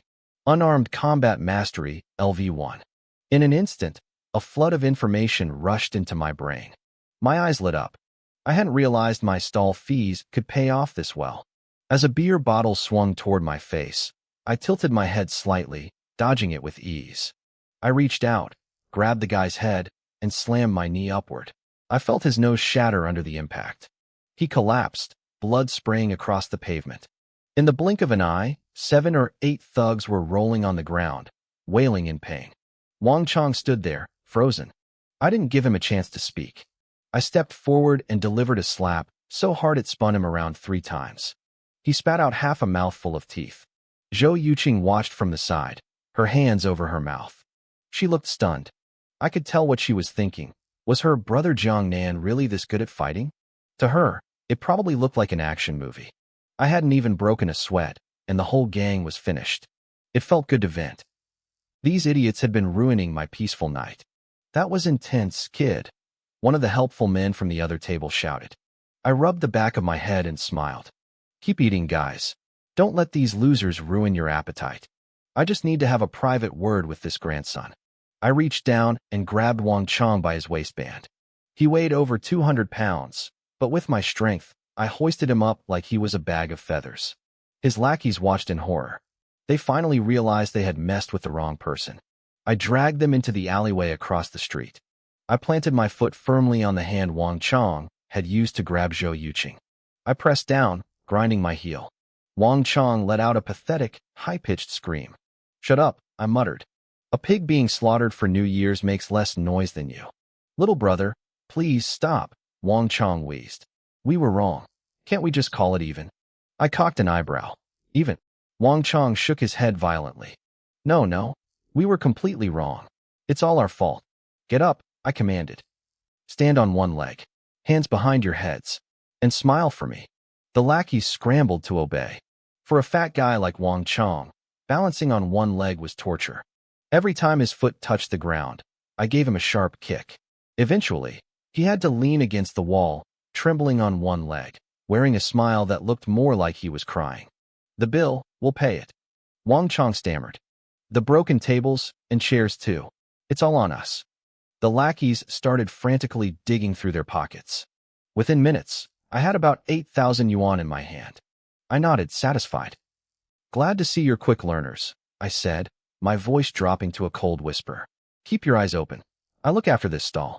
I live nearby. If I ever see you getting rowdy here again, you know what happens. They nodded frantically, offering fake smiles and apologies.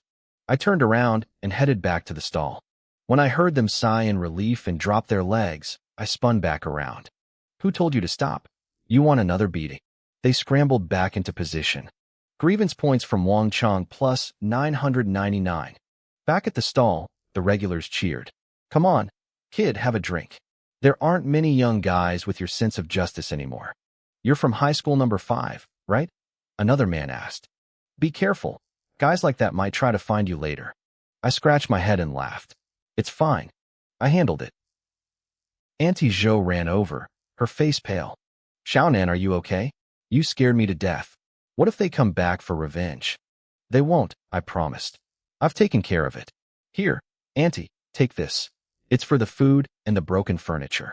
She looked at the thick stack of cash. Oh my, this is way too much. I forced the money into her hands. Keep it. Consider the extra as my rent for next month. You're such a good kid, she sighed, then looked at her daughter. Yuqing, thank Jiangnan. Zhou Yuqing stepped forward, her face flushed red. Thank you, brother Jiangnan. Her heart was clearly still racing. I patted her head. I'll walk you home. As we walked through the quiet streets, Yuqing stayed close. She kept glancing at me, her eyes bright. Brother Jiangnan, can I ever be as strong as you? You're only 15, I said. You'll definitely awaken an ability when you turn 16. Just keep working hard. Most people awaken at 16, though geniuses like Zhong Yingxue do it earlier. I had only just awakened myself, but there was no need to tell her that. I'll listen to you, she whispered. Can I walk to school with you tomorrow morning? She looked like she had used every ounce of courage to ask. I nodded. Sure. She beamed. Then I'll come wake you up tomorrow. I'll knock on the door this time. I winced. The memory of her walking in on me earlier was still fresh. Back in my small room, I pulled up my system. The grievance points from Chun Wei were still ticking up. That guy really held a grudge. I started looking at my new system features. Apparently, within the stall area, I had an invincible mode. Was the system worried I'd get killed for selling scammy goods? I had banked over 300,000 grievance points today. I couldn't resist. I went for 3 consecutive 10-draw gotchas. The first 10 were mostly trash. 1 cleansing fruit, 1 beer bottle, and some great strength potions. But the consolation prize had changed. Instead of thank you for playing, I got detoxifying small yellow beans. 1 pound of them. I ended up with 20 pounds of these things. The description said, can neutralize any poison. Crunchy. Tastes like chicken. I checked the system store. Now that I'd unlocked these items, I could buy them directly. Great strength potion was only 100 points. Wait, I muttered. The potion costs 100 points in the shop, but a gotcha spin costs 10,000? This system is a total scam. I looked at the yellow beans. I didn't dare try one. The strength potion had made me go bald. Who knew what these beans would do? I realized that the consolation prizes were always sketchy. Only the main prizes were reliable. I sighed and ate another cleansing fruit. My talent increased again, and my cultivation jumped to black iron rank 8. I wondered if there was a limit to how much my talent could grow. I had to be at least A rank by now. I pulled out my cheap phone and checked the school group chat. It was blowing up. Holy crap, Jiang Nin is viral again. The video has 1 million views on Weibo. Someone had uploaded a clip of me at the night market, smashing bricks over my head while yelling about my stall. He's actually doing it. The invincible Iron Head. He smashed the testing machine during the day and bricks at night. Is our god and ever not busy? Add Jiangnan. Can you smash a motorcycle with your head? I grinned and typed back. I can't just smash a motorcycle. I can drive an excavator with my head too. LMAO, the chat erupted. At Lixiang, check this out. Grievance points from Lixiang plus 999. I leaned back on my bed, laughing quietly into the dark. Life was getting interesting. I felt a surge of curiosity, so I downloaded Weibo and registered an account. I named myself Baldy Old Guy and picked a generic, old-fashioned avatar. It didn't take long to find the video of me smashing bricks. It already had over 1.5 million views and 10,000 comments. I was there. It's real. One comment read, I'm going to the night market tomorrow just to see him, another said. Even though he's bald, he's actually pretty handsome. Totally my type. Don't bother, a third user replied. I saw 2 absolute goddesses helping him sell stuff. They were stunning. I grinned. I couldn't let a chance to stir up trouble pass me by. I clicked reply and typed, Brother, you saw right. I attached the photo Xia Yao had taken of the 3 of us. I waited for the grievance points to roll in. After scrolling for a bit, I hopped over to WeChat and found Zhong Yingxue. Her nickname was Listening to Snow, and her avatar was a cute cartoon snowman. I sent her the photo. She replied instantly. It's so late. Why are you still on your phone? Go to sleep. Good night. My heart practically melted. Her emoji game was too cute. I checked the time. It was 1 a.m. I sent the photo to Xiaoyao next. Her nickname was Wolf Slayer, and her avatar was a white wolf howling at the moon. I stared at it for a second. Was she serious? That was way more intense than I expected. She didn't reply, probably already asleep, so I drifted off too. The next morning, my world exploded. The class group chat was a war zone. Holy crap, who are those two goddesses? How did Nangod land them? You can get girls by smashing bricks at a night market now. That silver-haired girl is so cool. Even I'm catching feelings, and I'm a girl. Wait, don't you guys recognize them? That's Zhongling Xue, the school flower of Songjiang High, and the other is the silver wolf, Xiaoyao. They're famous. The real question is, how does Jiangnan know them? I finally chimed in. I got them as a bonus when I topped up my phone minutes. The chat went dead silent. Grievance points from Zhou Bing plus 134. Grievance points from Han Yuan plus 422. I laughed. I really loved my classmates. Then I checked Weibo. My notifications were 99 plus, and I'd somehow gained 10,000 followers. My DMs were a mess. Hey handsome, meeting at the night market tonight? I want to see the bricks break. Baldy old guy. Fitting name. I run a hair salon. Do you want a yearly pass for perms? Let go of those two beauties and let me at M. Those legs so long. That head so shiny. Then I saw a comment that stood out. Someone named Luo wrote, "Dare to touch my woman? You're dead." I didn't hesitate. I replied, if touching her means death, then I've already died 10,000 times. Hee hee. Grievance points from Luo Tianxiang plus 999. Grievance points from Luo Tianxiang plus 1,000. I stared at the screen. 1,000 points? I'd never seen a single notification that high. Was this guy going to have a heart attack? In a luxury villa across town, Luo Tianxiang sat in his silk pajamas and crushed his phone into scrap metal with one hand. Find out who this is, he hissed to his assistant. And don't let Xiao Xue find out.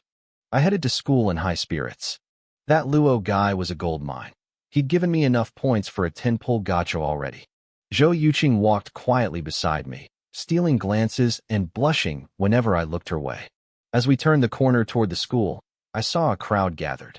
I pushed through and saw Baldy Chong and his 7 goons.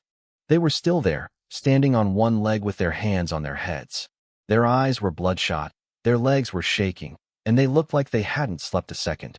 They were too terrified of me to leave. "Good morning, Brother Nan," they shouted in unison the moment they saw me. The crowd's eyes shifted to me. I could see the little stars in Zhou Yuqing's eyes. I felt a bit embarrassed. "Scram, all of you. It's too early for this nonsense. Do you want me to lose face?" They looked like they'd been given a royal pardon and bolted. "Are we just letting this go, Changji?" One of them whispered as they ran. "No way," Chong growled. "He's a spirit warrior. I'm going to find someone to take him down." I reached the classroom. Since I was ranked first now, the mocking had stopped, but people still looked at me with doubt. A strength type with low talent would eventually hit a wall. No one with grade 1 talent ever made it to silver or gold rank. Li Xiang and Li Mayan both had dark circles under their eyes. They clearly hadn't slept well since the exam. I focused during the morning culture classes.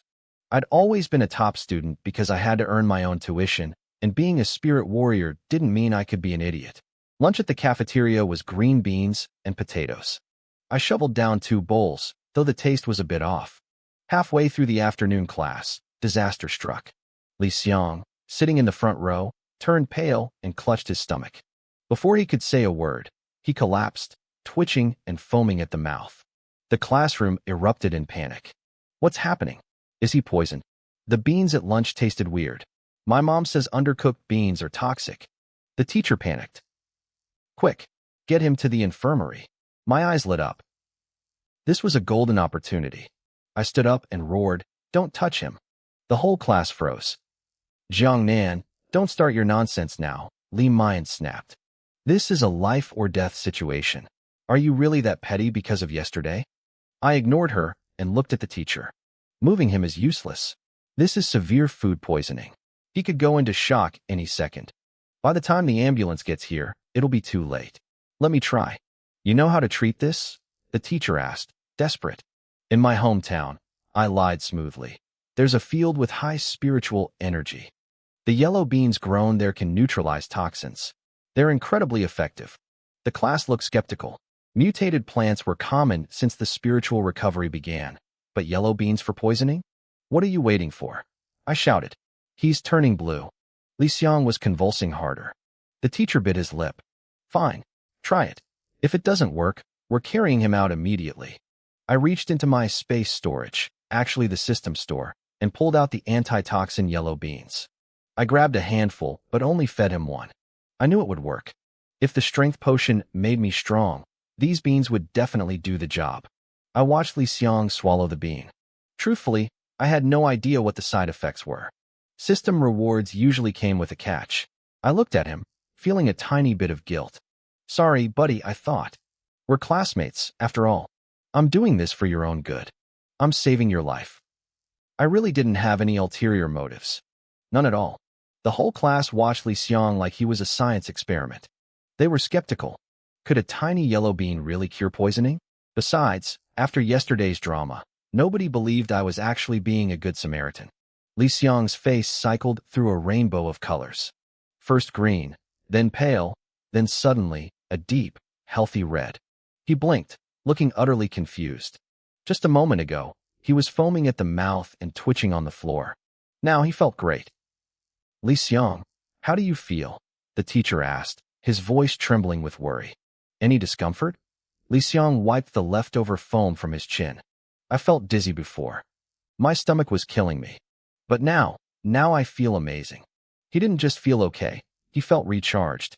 He felt like he could carry a sack of rice up 10 flights of stairs without breaking a sweat. He actually felt a sudden craving for spicy hot pot. The atmosphere in the room shifted instantly. Everyone stared at me. It actually worked. That bean was a miracle drug. It's really gone? The teacher gasped. Yeah, Li Xiang nodded. I feel perfect. The teacher let out a long breath of relief. We owe Jiang Nan for this. He saved you, Li Xiang. The consequences could have been unthinkable. Yeah, a student chimed in. If it wasn't for Brother Nan, he'd be in the back of an ambulance right now. Li Mayan looked like she'd swallowed a fly. She had just insulted me, and now I was the hero. Li Xiang looked awkward, too. He'd been my rival, but I just saved his life. Thanks, Jiang Nan, he muttered. I acted humble, though I felt a bit guilty inside. No worries. We're classmates. We have to look out for each other. I was secretly panicking, though. What were the side effects? Why was he totally fine? Did the system only mess with me? Suddenly, the silence was broken by a groan. Ugh, my stomach hurts too. The beans at lunch, another kid cried. I ate a ton of them. I'm starting to feel sick. Panic flared up again. The teacher turned to me, eyes wide. Jiang Nan, those beans. Take them, teacher, I said, handing over the bag with a look of pure sacrifice. I can't just stand by while everyone suffers. If your stomach hurts, eat one. If it doesn't hurt yet, eat one anyway, just to be safe. On behalf of the whole school, thank you, the teacher said, moved to tears. The students were buzzing. Jiang Nan is a true legend. These beans must be worth a fortune, and he's just giving them away. The teacher rushed out, clutching the bag of beans. It wasn't just our class. The whole school was suffering from food poisoning. It was a disaster. If the principal didn't fix this, he'd lose his job. When he heard about my miracle beans, the principal was ecstatic.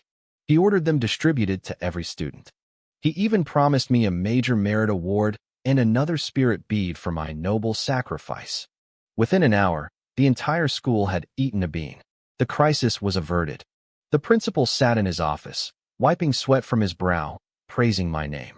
Back in the classroom, math class continued. I sat there, frowning. The antitoxin beans were powerful, sure. But the side effects? Nothing had happened. Was I just overthinking it? Maybe this was a rare, clean item from the system. Then, I saw Li Xiang's face change. His stomach let out a low, wet growl. He tried to play it cool, glancing around to see if anyone heard. He shifted his weight, lifting one buttock slightly to let out a tiny, silent puff of air. He thought he was being sneaky. He was wrong. Dude, what is that smell? The guy behind him gagged. Did you just rot? Shut up, Li Xiang hissed, his face turning bright red. It wasn't me. It was a biological weapon. It smelled like sour, fermented socks that had been soaking in a pickle jar for a year. I nearly threw up just from the whiff of it. Li Xiang tried to stay composed. He sat rigid, hands gripping his desk. He was fighting for his life. But the pressure was too much. Uft boom. A thunderous, two-stage explosion rocked the room. It was so loud the teacher's chalk snapped against the blackboard. The entire class went dead silent. The sound was like a heavy-duty firework. If you couldn't hear that, you were legally deaf. Then, the smell hit. It was thick. It was aggressive. It was sweet and sour and absolutely putrid. My God, I muttered, covering my nose. What did he eat for breakfast? Did a bomb go off? Someone whispered. Li Xiang, are you okay? Is the chair okay? Li Xiang sat there, vibrating. His face was the color of a ripe tomato. The two girls sitting next to him were literally rolling their eyes back, dry heaving into their sleeves. I felt a cold sweat break out on my neck. Oh no, the side effect. It wasn't just him. The teacher had given those beans to everyone. I looked at the teacher. He was a veteran, so he tried to ignore it. He cleared his throat and tapped the board. Let's continue the lesson. But the atmosphere was ruined. The classroom was filled with a lingering, toxic haze. Then, I noticed Li Mayan. Her face was pale. Her fingers were gripping her pen so hard they were turning white. She was leaning her weight to one side, trying to be subtle. As a school goddess, she couldn't possibly be seen or heard, releasing gas. But the system's side effects didn't care about her reputation. The storm was coming for everyone. Li Mayan was struggling. She was trying to be delicate, trying to control the pressure, but her body betrayed her. A long, melodic sound escaped, a high-pitched whistle that slid down into a deep, vibrating bass. It sounded like a broken trombone. Classmate Li, I said, my voice cutting through the silence. Please, stop torturing your sphincter. It's working too hard. Just let it go. Holding it in is bad for your health. Every head in the room turned toward her. Several boys were biting their lips so hard they were drawing blood, desperate not to laugh. The air was thick with pure, unadulterated awkwardness. Snap. Li Mayan snapped her ballpoint pen right in half. Her face was a mask of fury, but this was only the beginning. Suddenly, someone coughed. Uft. Someone else flipped a page in their textbook. Thudpft. Another student took a sip of water. Glugpft. The classroom transformed into a bizarre orchestra. It was a symphony of rhythmic blasts. Some of the girls were still trying to be cute, inhaling deeply as if they could suck the disaster back in. I wanted to tell them to give up. You can't inhale a catastrophe. I couldn't hold it back anymore. I started laughing, slapping my palm against the desk to keep time with the music. My classmates looked at me, stunned. I was literally providing the percussion for their collective embarrassment. But then, the atmosphere changed. The smell became colorful. It was so pungent it actually started to sting my eyes. Is it hot in here? One student gasped, tears streaming down his face. Can we please open the windows? It's boiling. Yes, open them. All of them. The windows slid open, and a visible cloud of white haze drifted out into the hallway. Down in the courtyard, an old man sweeping the grounds looked up. The breeze caught the cloud and blew it right into his face. He gagged, his eyes widening in horror. What the hell is that smell? If it had been one or two people, it wouldn't have been a big deal. But it was the entire class. Every single eye eventually landed on me. They remembered. They had all eaten my little yellow beans. I had been the generous one who handed them out to save them from the poison. The grievance points started rolling in like a landslide. From Li Xiang, plus 990. From Li Mayan, plus 999. Rows of 999s flashed across my vision. It wasn't just my class, either. The entire school had eaten those beans. Every classroom was currently a war zone. I was ecstatic. This wasn't just schadenfreude. I had technically saved their lives. It was a good deed. Mostly. Li Xiang stood up, his face dark. Teacher, I need the bathroom. Me too. Teacher, please. The teacher looked at me with a soul-weary expression. Go. Everyone, just go. Self-study for the rest of the hour. The second he stepped out, the class exploded. My classmates scrambled over desks like starving wolves, sprinting toward the hallway. Within seconds, I was the only one left. I rubbed my chin, deep in thought. Okay, so the detox beans had a side effect. The primary function was to remove toxins, and the side effect was explosive evacuation. It made sense. The toxins had to go somewhere. I just didn't realize they'd go out with such violence. I'm a good person, I whispered to myself, patting my chest. I really am. Thank God I didn't eat any. Then, my stomach growled. A sharp, cramping pain twisted my gut. I froze. I remembered lunch. I had eaten 2 big bowls of those contaminated green beans. I pulled out a little yellow bean, stared at it for a long time, and then chewed it up with a look of pure resignation. It didn't taste like chicken. It tasted like regret. What goes around comes around. I stood up and headed for the bathroom, my face as grim as a soldier marching to the front lines. The hallway smelled interesting. I saw a beautiful girl with long hair and a short skirt walking gracefully ahead of me. Suddenly, she stiffened. Her skirt fluttered. Her long hair actually lifted in the breeze. I swallowed hard. Man, the wind in this hallway is really strong today. She spun around, her face flushed with shame and fury, and bolted. So much for the school goddess image. Even fairies have exhaust pipes. When I reached the bathroom, I stopped dead. It was a nightmare. The sounds coming from inside were like a chorus of souls in agony. The place was packed. I squeezed inside and saw things I can never unsee. Every stall was full. But these were geniuses. They wouldn't let a lack of stalls stop them. A row of guys was half squatting over the urinals in a pose that defied human anatomy. Their expressions were a mix of ecstasy and pain. Hey, hurry up, someone shouted, banging on a stall door. Shut up. I'm not done, a voice screamed from inside. One guy stood in line with a terrifyingly calm expression. The student in front of him, whose face was purple from holding it in, asked, "How are you so relaxed? Don't you need to go?" "A minute ago," the guy whispered. "I thought it was just a fart." It wasn't. The crowd immediately cleared a 5-foot radius around him. I covered my face. Rule number 1. When you have the runs, never trust a kind fart. It's a liar. I couldn't wait any longer. My face was turning green.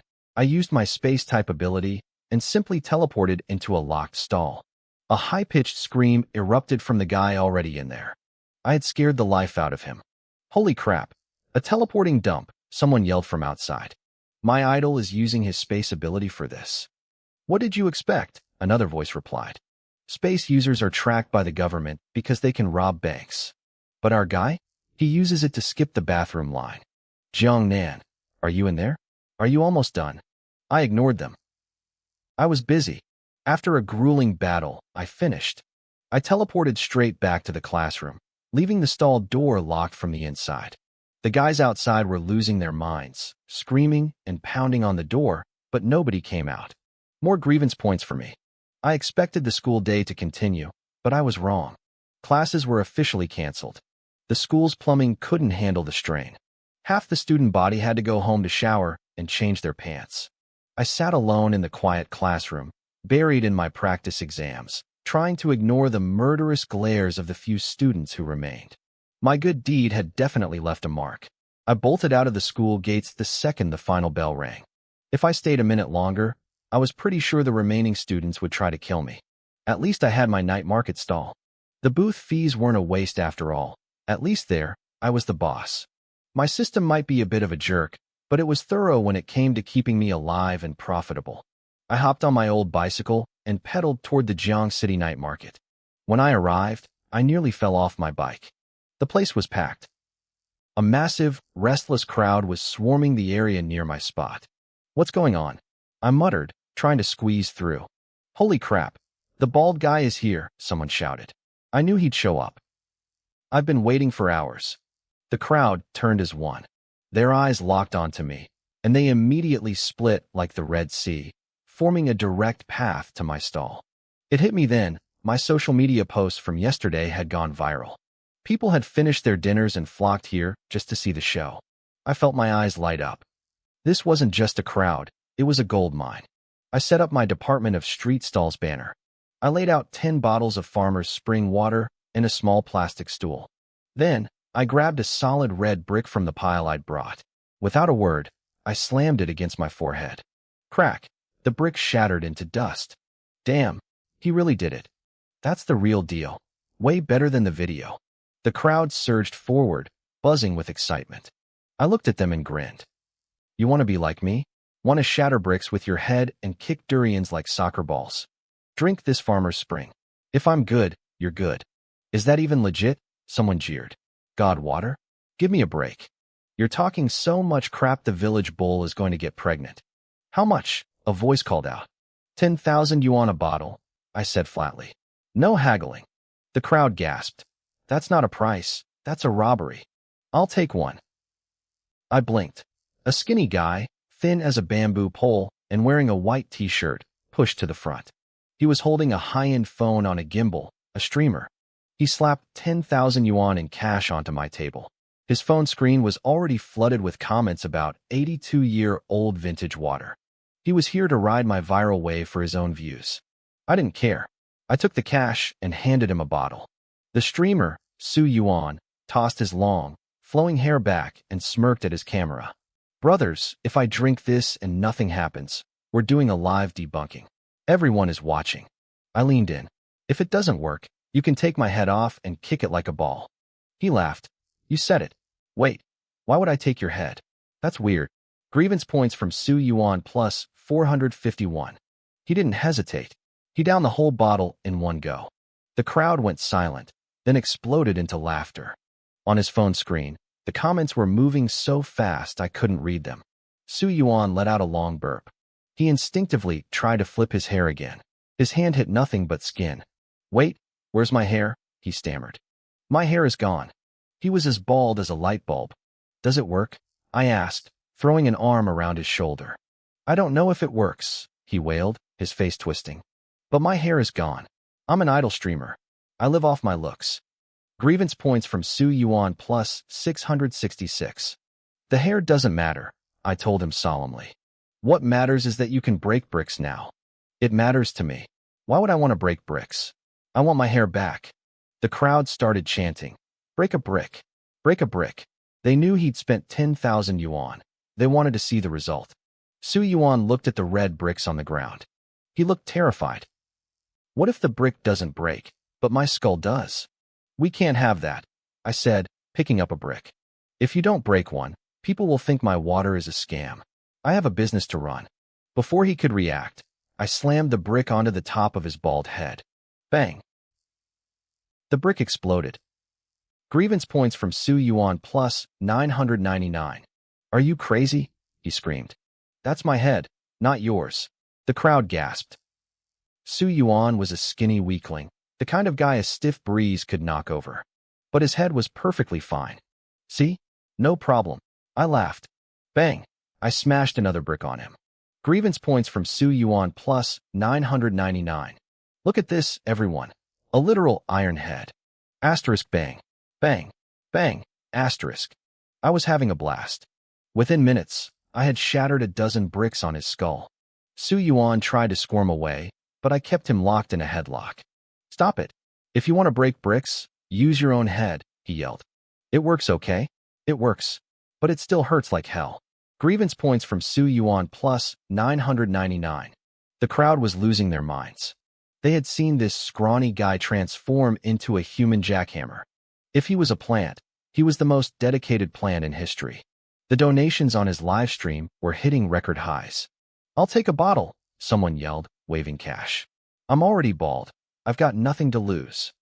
Cash only, I shouted back. I wanted the physical bills. I wanted to see if the system would still try to take its 99% cut if the money was in my pocket. Business was booming. I kept taking money with one hand and smashing bricks on Su Yuan's head with the other. The grievance points were rolling in like a tide. But then, the atmosphere shifted. A group of 30 men armed with pipes and clubs marched through the market, pushing people aside. At the front was a guy with a scarred face, looking mean and hungry. Beside him was a familiar face, the bald thug from the other night, his face still bruised and swollen. That's him, Brother Ba, the thug hissed, pointing at me. That's the kid who messed us up. Brother Ba sneered, looking me up and down. You lost to a kid? You're pathetic. I'll show him how a real man handles business. Be careful, Brother Ba, the thug warned. He's a spirit awakener. He's got some weird tricks. So am I, Brother Ba growled. He was in his 30s and had a reputation for a beast transformation ability. He was a professional leg breaker. The gang shoved their way into the center of the crowd. They stopped dead when they saw me. I didn't stop. I still had Su Yuan in a headlock, a half-broken brick in my hand, and a pile of cash on the table. I looked up and smiled. I didn't hesitate. I kept slamming that red brick against Su Yuan's head over and over. Brick dust sprayed everywhere, coating the air in a gritty red haze. The crowd went wild, cheering and shouting as if they were watching a gladiator match. Damn, this kid is ruthless, someone yelled. The impacts were heavy. Shards of brick flew into the faces of the onlookers, making them flinch. I saw the bald thug turn pale. Brother Ba, the big shot who had just been acting tough, suddenly looked like he wanted to be anywhere else. Behind him, his 30 goons were literally shaking. They knew if one of those bricks hit their skulls, they'd be heading straight to the ICU. Brother Ba cleared his throat, shifting his weight. Qiangzi, I think I ate too much for dinner. My stomach is acting up. I don't think I can fight at my full strength right now. The bald thug, Qiangzi, looked at him in total confusion. But Brother Ba, didn't you just say we needed to finish this fast so you could get home for dinner? Brother Ba's face stiffened. I ate too much at lunch. One of his more honest lackeys chimed in.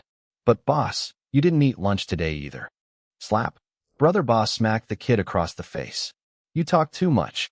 The kid rubbed his cheek, looking pathetic. Is it because I know too much? Brother Ba didn't answer. He whipped out his phone with lightning speed. Hello? Wife? Yeah, I'm at the night market.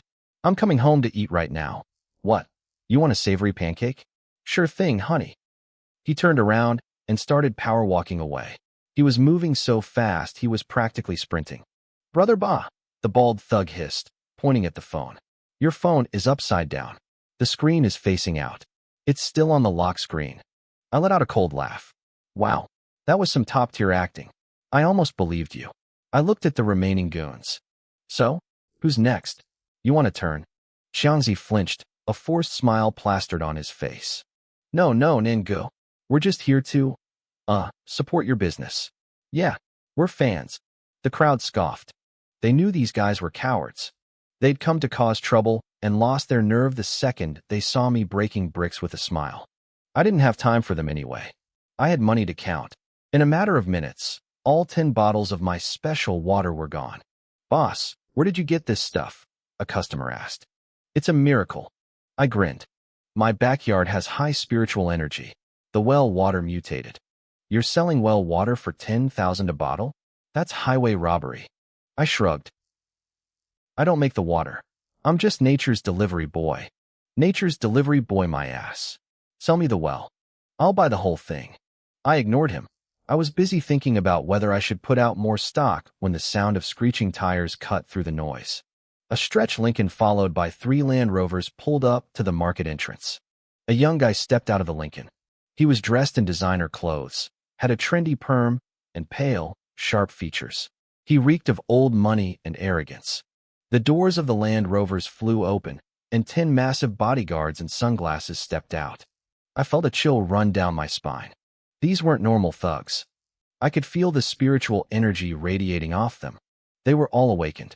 In this world, awakened ranks go from black iron to bronze, silver, gold, platinum, diamond, starry, and finally, the legendary heaven rank. Each rank has 10 stars. These guys, the weakest among them was at least a bronze rank. Move. Get out of the way. The bodyguards barked, shoving people aside to clear a path for their master. The market went silent. Nobody dared to complain. This level of power was way out of their league. The young man, Luo Tianxiang, walked straight up to my stall and pointed a finger at my face. So it's you, he spat. You little clown. You've messed with the wrong person. You want to die? I can arrange that today. I finally let go of Su Yuan and brushed the brick dust off my hands. I looked the guy up and down. And who are you supposed to be? You just got here and your mouth is already full of garbage. Did you eat dinner in a toilet? I looked at his bodyguards. Your boss is eating literal crap. Aren't you guys going to stop him? Su Yuan, who had scrambled to the side, started shaking with suppressed laughter. He was still live streaming, and the comments were exploding. "I know that guy," someone commented. "That's Luo Tianxiang from the Luo family. This stall owner is insane. He's not even flinching. Grievance points from Luo Tianxiang plus 1,000. Then it clicked. This was the guy from the Weibo posts. He actually tracked me down. But I didn't care who he was or how many experts he brought. As long as I was standing on my stall mat, I was invincible. The system guaranteed it. "You think you're funny, you little flea?" Luo Tianxiang's voice trembled with rage. "I don't care who you are or what your deal is with Zhong Yingxua. Stay away from her. I have status. I have money. I can give her everything. You're a broke loser. If I see you near her again, you won't live to see tomorrow's sun." I frowned. He was here because of Zhong Yingxua? I remembered Xia Yao mentioning some guy was bothering her. "I won't see the sun tomorrow?" I rubbed my chin. "Why? Did you check the weather forecast? Is it supposed to rain?" The crowd lost it. Someone actually snorted. "The weather forecast? This kid's brain is wired differently." Luo Tianxiang's face turned purple. "To hell with the weather. Kill him. Take him away. Since he loves to talk, I'll make sure he never speaks again." Two bodyguards lunged at me like hungry tigers. One was a 9-star bronze, the other was a silver rank. Even without using their abilities in public, their physical stats were terrifying. Normally, a black iron rank like me wouldn't stand a chance, even with my strength potion. But the mat was under my feet. The first guard threw a punch that whistled through the air. I stepped aside effortlessly, grabbed his arm, and pulled. The sound of his shoulder dislocating made everyone wince. As he stumbled, I grabbed a red brick and brought it down on the back of his head. The guard tried to activate a beast transformation ability in desperation, but nothing happened. The brick shattered against his skull, and he dropped like a stone. The silver rank guard saw his partner go down and tried to summon his water ability. He strained, his face turning red, but not a single drop appeared. He looked at his hands, completely bewildered. I didn't give him time to think. I stepped in, grabbed his arm, and twisted. Another sickening crack. Then I delivered a brutal kick to his knee. He collapsed next to his friend, sweating from the pain, but too tough to scream. I stood over them, feeling like a movie star. I struck a martial arts pose and beckoned the rest of them with one finger. "I want to fight 10 of you at once." The crowd was speechless. Is he Ip Man?" Someone whispered. "Master IP? Is that you?" 10, another guy muttered. "There are only 9 left." The crowd stared at me in stunned silence. I could see the gears turning in their heads. How old was I? How could I be this tough? I felt a surge of energy as a notification popped up. Grievance points from Luo Tianxiang plus 1,000. Luo Tianxiang stood there, his jaw practically hitting the pavement. How is this possible? You're only a 9-star black iron. How did you do that with your bare hands?" His brain was clearly short-circuiting. The guard I'd just dismantled was a silver rank soul user. His water ability was supposed to be sharp enough to slice through steel plates, yet I'd taken him down in 2 moves. Or rather, he hadn't even been able to use his ability. It defied everything Luo Tianxiang knew about the world. Why would someone this powerful be out here running a street stall? Wasn't I just a student from Jiangxing High School? I curled my lip in a smirk. My black iron is special. It's made of cloud iron. Of course, they had no idea. As long as I was standing on my stall mat, even a gold rank would find their powers useless. "Young Master Luo, be careful," one of the remaining guards whispered, stepping in front of him. "This kid isn't right. He might have a domain-type ability. Don't get too close, or we might not be able to protect you." Luo Tianxiang's face twisted into a mask of pure rage. "I don't care. All of you get him. I want to see how long he can last." Before they could move, someone in the crowd shouted, "Hey, if you keep fighting, I'm calling the police." Su Yuan, the streamer, chimed in as well. "Yeah, I've got thousands of viewers watching this live. It's not a good look for soul users to be bullying people in public." He was clearly backing me up after I'd helped him gain so much followers tonight. Luo Tianxiang ground his teeth so hard I thought they might shatter. Even with the Luo family's massive influence, openly attacking people in a crowded night market was a major taboo. The government was working tirelessly to maintain social stability in this era of spiritual recovery. If this went viral and turned into a scandal, the Luo family would face a massive backlash. You wait for me, Luo Tianxiang hissed, his voice dripping with venom. I'll make your life a living hell. Believe me, I have the power to do it. I just chuckled. Barking dogs don't bite, buddy. We're leaving, Luo Tianxiang roared. He slammed his phone onto the ground in a fit of rage and turned on his heel. That was his second phone of the day, both destroyed because of me. Hey, don't go yet. I called out, but he didn't look back. I quickly started packing up my stall. By the time I chased after them to the entrance of the night market, his stretched Lincoln was already pulling away. The onlookers were baffled. Wait, what's happening? Is the stall owner chasing them? I'm speechless. I bet the students at Songjiang Academy have no idea young Master Luo just took such a huge loss in the night market. I wasn't about to let him off that easily. As the Lincoln sped away, I pulled out my god-tier domestic smartphone. With a quick activation of my teleportation, I vanished. Inside the Lincoln, Luo Tianxiang was brooding, a glass of champagne in his hand. Suddenly, the air shimmered. I appeared right in the seat next to him, casually throwing my arm around his shoulder. Luo Tianxiang's eyes nearly popped out of his head. He was so terrified he spilled the entire glass of champagne right into his lap. Holy crap. You. Smile for the camera, young master. I grinned, holding up my phone. Click. The flash went off, and before he could even scream, I teleported away. The sudden appearance and disappearance of a passenger spooked the driver, who slammed on the brakes. The momentum sent Luo Tianxiang flying forward like a rocket. His head went straight into the built-in wine cabinet with a sickening crash. Glass shattered, wine sprayed everywhere, and then, thud, a Land Rover following too closely rear-ended them. Luo Tianxiang had just managed to pull his head out of the cabinet when the entire shelf collapsed on top of him. Art. Meanwhile, I was strolling home, whistling a tune. I looked at the photo on my phone. I was beaming with a brilliant smile, while Luo Tianxiang looked like he'd seen a ghost, his pants soaked through with champagne. Man, this guy is not photogenic at all, I muttered. Back in my room, I flopped onto the bed. I wasn't quite satisfied with the lighting, so I opened a photo editor, touched it up a bit, and sent it to Xia Yao. Who is this? I messaged her. He came looking for me at the night market tonight. Know him? A few seconds later, my phone buzzed. It was a message from Wolf Slayer, Xia Yao's handle. Haraha, what happened? How did you turn Luo Tianxiang into this mess? And why are his pants wet? She followed it up with a gif of a white bunny rolling on the floor, clutching its stomach in laughter. Xiaonan, I freaking love you. I blinked at her profile picture. He brought a bunch of guys to find me. Told me to stay away from Xue Xue. I sent him packing. Xia Yao's tone turned serious. Are you okay? Luo Tianxiang is trash, but he's strong. 8-star bronze, beast transformation type. I sent back a smug emoji. What do you think? Look how hard I'm smiling. Haha, I'm dying to know how you did it. But don't let your guard down. He's disgusting and loves playing dirty behind people's backs. Xue Xue and I have both suffered because of him. My brow furrowed. What happened? You were going to tell me something at dinner the other day. Xia Yao sent a wall of text.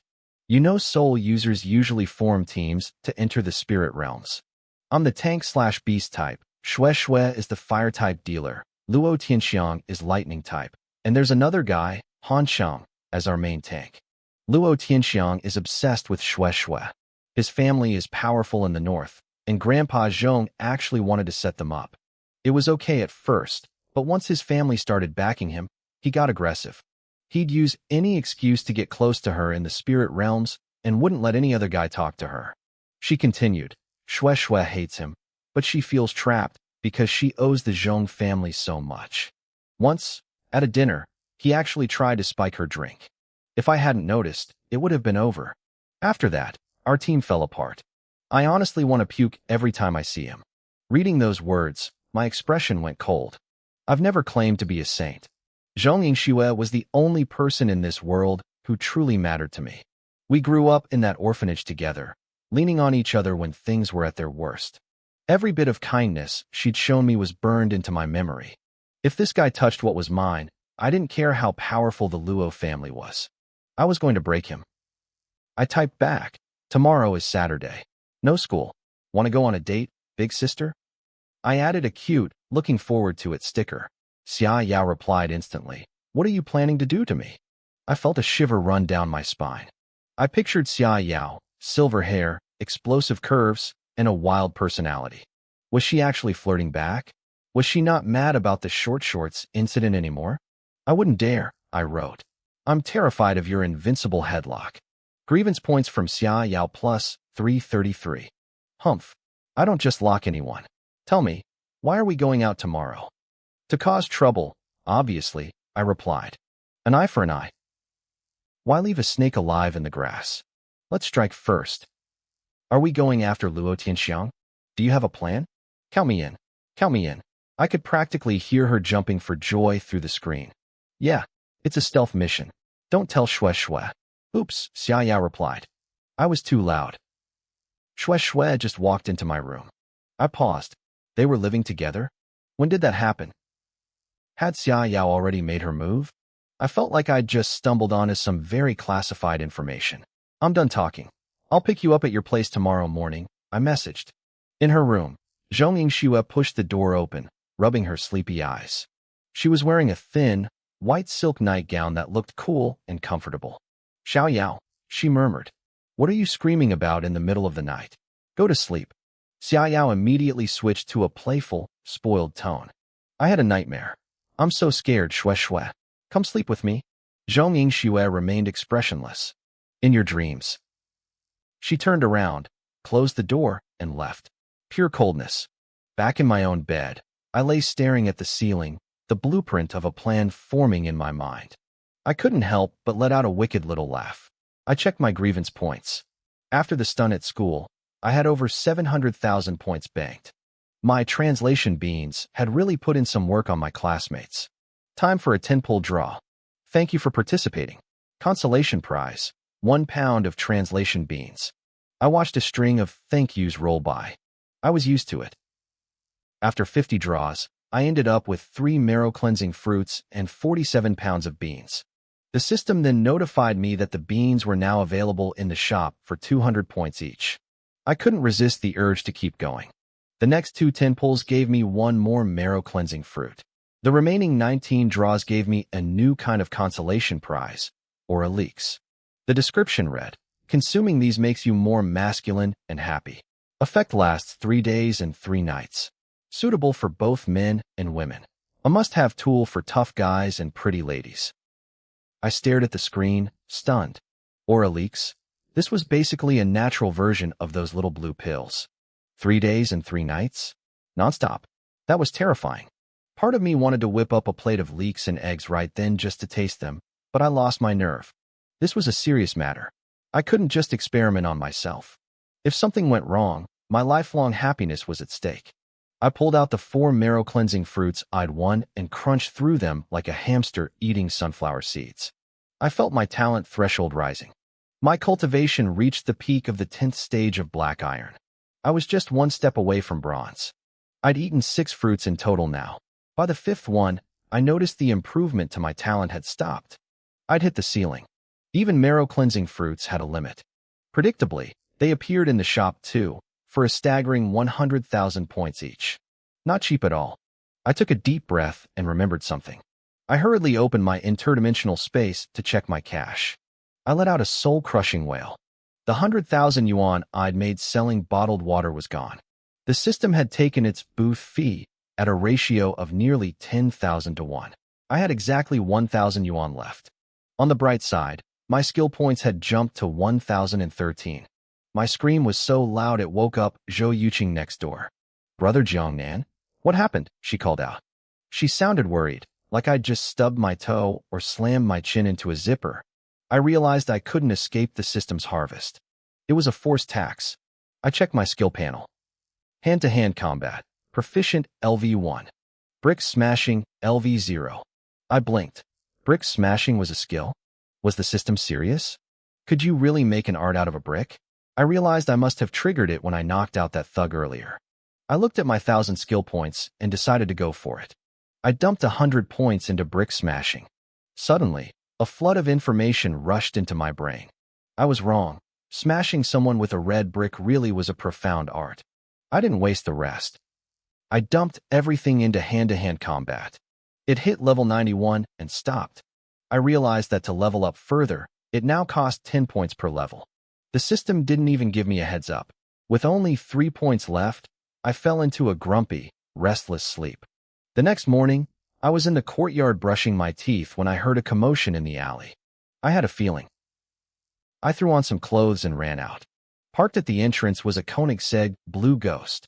Xia Yao was leaning against it, wearing sunglasses, a denim jacket over a crop top, and tight light-colored jeans that showed off her long legs.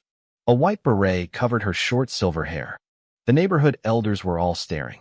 Even Zhou Yuqing was there. "That girl is so pretty," one lady whispered. "My son says that car is worth a fortune. Who is she waiting for? Is she lost?" Zhou Yuqing looked at me as I approached. "Brother Zhongnan, where are you going?" "There's no school today. I have some business with a friend," I said with a smile. Before she could respond, Xia Yao spotted me and waved frantically. "Xiao Nan, over here." Everyone turned. Zhou Yuqing's jaw dropped. This beautiful girl in a supercar was here for me? I saw her brow furrow as I walked away. I knew what she was thinking. How did I know someone this rich? Why was I still renting a cheap room? The elders were stunned too. I walked up to Xia Yao, feeling the weight of their stares. "I thought you said this was a stealth mission? This car costs 11 million yuan. Xia Yao grinned and rubbed my head. My hair had grown into a short, clean buzz cut that felt like velvet. It made me look sharp. I'm being as stealthy as possible. If I drove the big G-Wagon, Shue would have noticed. I debated for so long before picking Little Blue. I looked at her seriously. "I don't want to work hard anymore. Please, consider taking care of me." Grievance points from Xia Yao plus 333. "Stop being a brat. Get in." Under the watchful eyes of the entire neighborhood, the scissor doors opened and I slid inside. The engine roared to life, and the blue ghost tore away. The alley road was bumpy, and I winced at the sound of the undercarriage scraping. Xia Yao didn't care at all. "Tell me the plan," she said, her eyes bright with excitement. "Where is Luo Tianxiang right now?" I asked. "Probably at home. He's heading to the Luo building later." I did my homework. "Good," I said. "Let's go to his house first." Orders received. Xia Yao was fully committed now. As we reached the edge of the luxury villa district, I stayed in the car and pulled out my phone to order takeout. Xia Yao leaned over, curious. "What are you doing?" "Get me some steamed buns," I said, scrolling through my phone. "All meat, no veggies." Xia Yao didn't just listen. She reached into the side compartment and handed me a brand new iPhone 11. I froze, staring at the sleek device. "What are you waiting for?" she asked with a playful nudge. "I told you I'd get you a new one. Consider it a gift." I took the phone, feeling a wave of genuine emotion. "It feels so good to not have to work hard for things," I sighed. Grievance points from Xia Yao plus 666. Xia Yao's face flushed a deep crimson. She leaned in close, her breath warm against my ear. "Sister here has plenty of soft rice for you to live off of. Do you want a bite, or are you going to keep being difficult?" I pulled back, looking her straight in the eye with pure solemnity. "It's a real shame. My teeth are terrible. I can't handle anything hard. Soft rice is exactly what the doctor ordered." She rolled her eyes, defeated. "You are unbelievable. Shue told me that when you were a kid, you were the type of brat who'd stick his hand down a mouse hole just to see what happened." I didn't believe her then. I definitely believe her now. I couldn't even argue. I had definitely done that. A few minutes later, a delivery rider from the starving app arrived. He stood at the entrance of the luxury villa district, looking completely lost. I hopped out of the car and waved him over. "Over here. That's my order." The rider blinked, looking from me to the multi-million yuan Koenigsegg. "What's the deal? Are rich people this bored nowadays?" Xia Yao watched from the car, confused. I whispered something to the rider and pressed 500 yuan into his hand. Suddenly, the guy started stripping. Xia Yao's jaw dropped. She looked like she was about to call the cops until she saw me pulling on the blue delivery uniform and cap. I finished the look with 5 face masks layered on top of each other. I slid back into the driver's seat. Xia Yao patted her chest, exhaling in relief. I thought something else was happening. "You scared me." I tossed a bag of buns into her lap. "Wait," she said, looking at the food. "You ordered breakfast just to use the uniform?" "Obviously," I replied. What kind of self-respecting young person actually eats breakfast these days? Grievance points from Xia Yao plus 888. Stay in the car and keep out of sight, I instructed. The blue ghost roared, heading deeper into the Haitian Villa district. We left the delivery guy standing in the wind in nothing but his boxers, wondering if rich people had finally lost their minds. The security guards didn't even try to stop us. They were too busy admiring the lines of the Koenigsegg to care who was inside. I pulled up near a massive estate, grabbed the thermal delivery box, and stepped out. The guards watched me, stunned. A delivery guy driving a Koenigsegg? The gas for that trip cost more than the tip. I opened the thermal box. It was time for the secret ingredient. I pulled out a bottle of my great strength potion and poured half of it into the soy milk. Then, feeling generous, I ground up 10 detoxifying small yellow beans and stirred the powder in. 10 beans. I was being downright charitable. I walked up to the front door and pressed the bell. Delivery. An old butler in a tuxedo with a white beard opened the door. He stared at my blue uniform, confused. Before he could speak, I lowered my voice. Is this for Mr. Luo? The butler frowned, assuming the young master had ordered food. I didn't give him time to think. I shoved the buns and the spiked soy milk into his hands. Make sure he gets a 5-star rating. Don't forget. I turned and vanished before he could ask a single question. Upstairs, Luo Tianxiang was in front of a mirror, drying his hair. He looked like a wreck. Dark circles hung under his eyes, and his face was covered in band-aids. His head still had a massive, purple lump from where he'd crashed into the wine cabinet the night before. Old you? Who was that? He called out. A delivery, young master. Did you order breakfast? Luo Tianxiang paused. He didn't remember ordering anything, but his stomach gave a sharp growl. Must have been a mistake. Whatever, just leave it on the table. I'll eat it. He usually skipped breakfast out of pure laziness, but since it was already here, why not? He sat on the sofa, taking a huge bite of a bun and a long swig of the soy milk. Damn, he muttered. This milk is a bit watery. Tastes okay, though. Real strong bean flavor. As he finished the drink, a surge of energy rushed through him. His exhaustion evaporated. He felt refreshed, powerful, and ready to take on the world. He rubbed his face and smirked. He had already tracked down my address. He had spent all night coordinating with the Luo group to finalize a redevelopment plan for my apartment building. He was going to buy the place and tear it down. You want to cross me? He whispered to the empty room.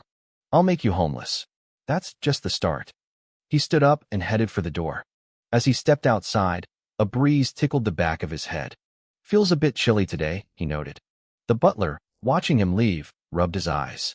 He thought he saw something strange, like the back of the young master's head was completely bare. I must be getting old, the butler muttered. My eyes are playing tricks on me. Xia Yao and I were watching from the car. As Luo Tianxiang walked toward his GTR, Xia Yao's mouth fell open. She stared at his head. It was bald. Not just bald, but polished, gleaming like a mirror in the morning sun. And right in the middle of that smooth surface sat a giant, bruised purple lump. He's bald, she shrieked, muffled by her hand. Ha! It's so bright. And that lump. Oh my God, Xiaonan, I'm going to die laughing. She grabbed my arm, shaking with laughter until tears ran down her face. What did you put in that milk? You're so evil. I love it. I kept my face stiff, trying not to laugh as she squeezed my arm. Shoo, keep it down. He hasn't noticed yet.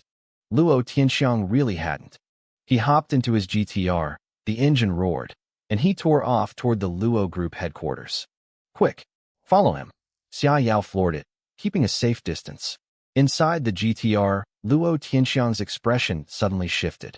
His stomach let out a violent, low growl. A wave of pressure hit him. Crap, he hissed, clenching his teeth. What was in those buns?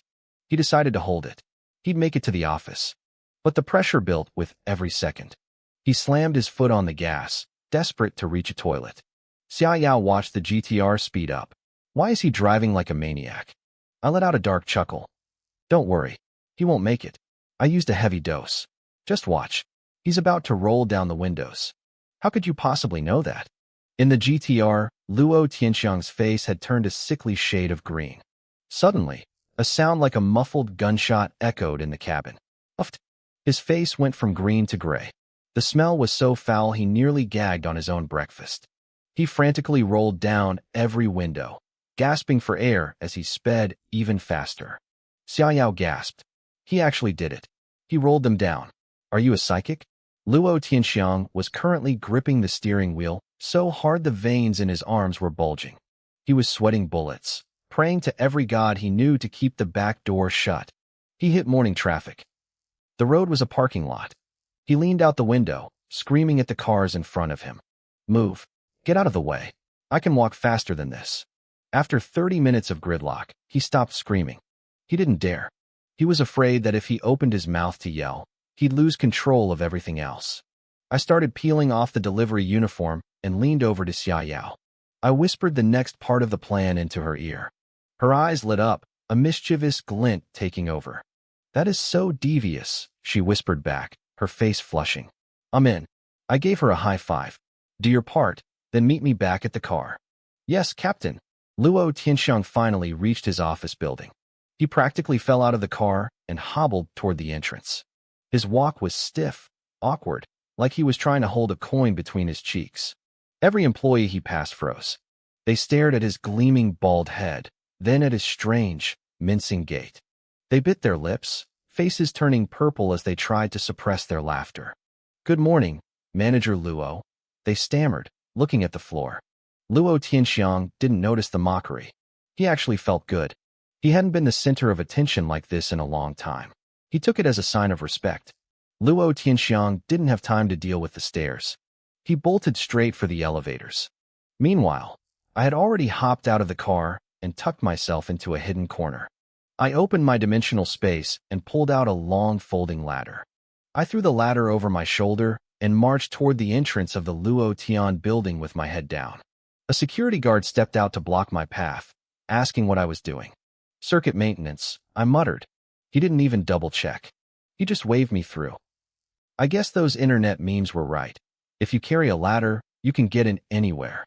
No one questions a guy who looks like he's there to work. Inside, Luo Tianxiang was standing in the elevator, perfectly still.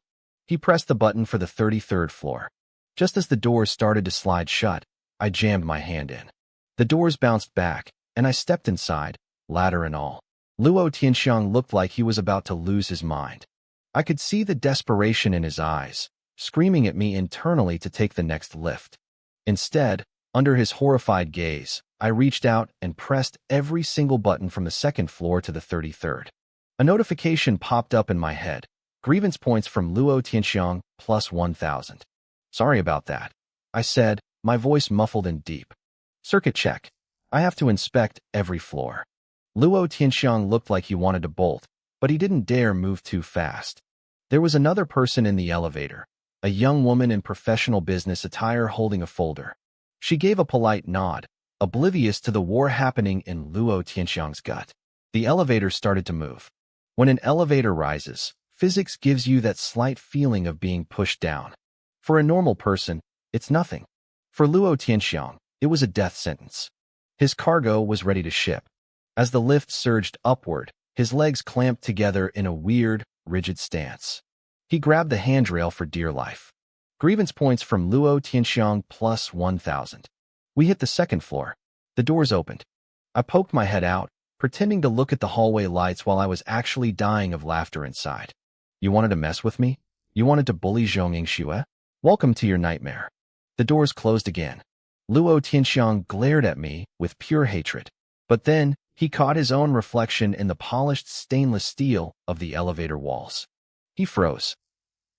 Through the reflection, he saw a gleaming bald head with a massive, purple bruised lump sticking out of the top. He looked like a sweaty, distressed unicorn. I could practically see the gears turning in his head. Who is this idiot? Oh wait, that's me.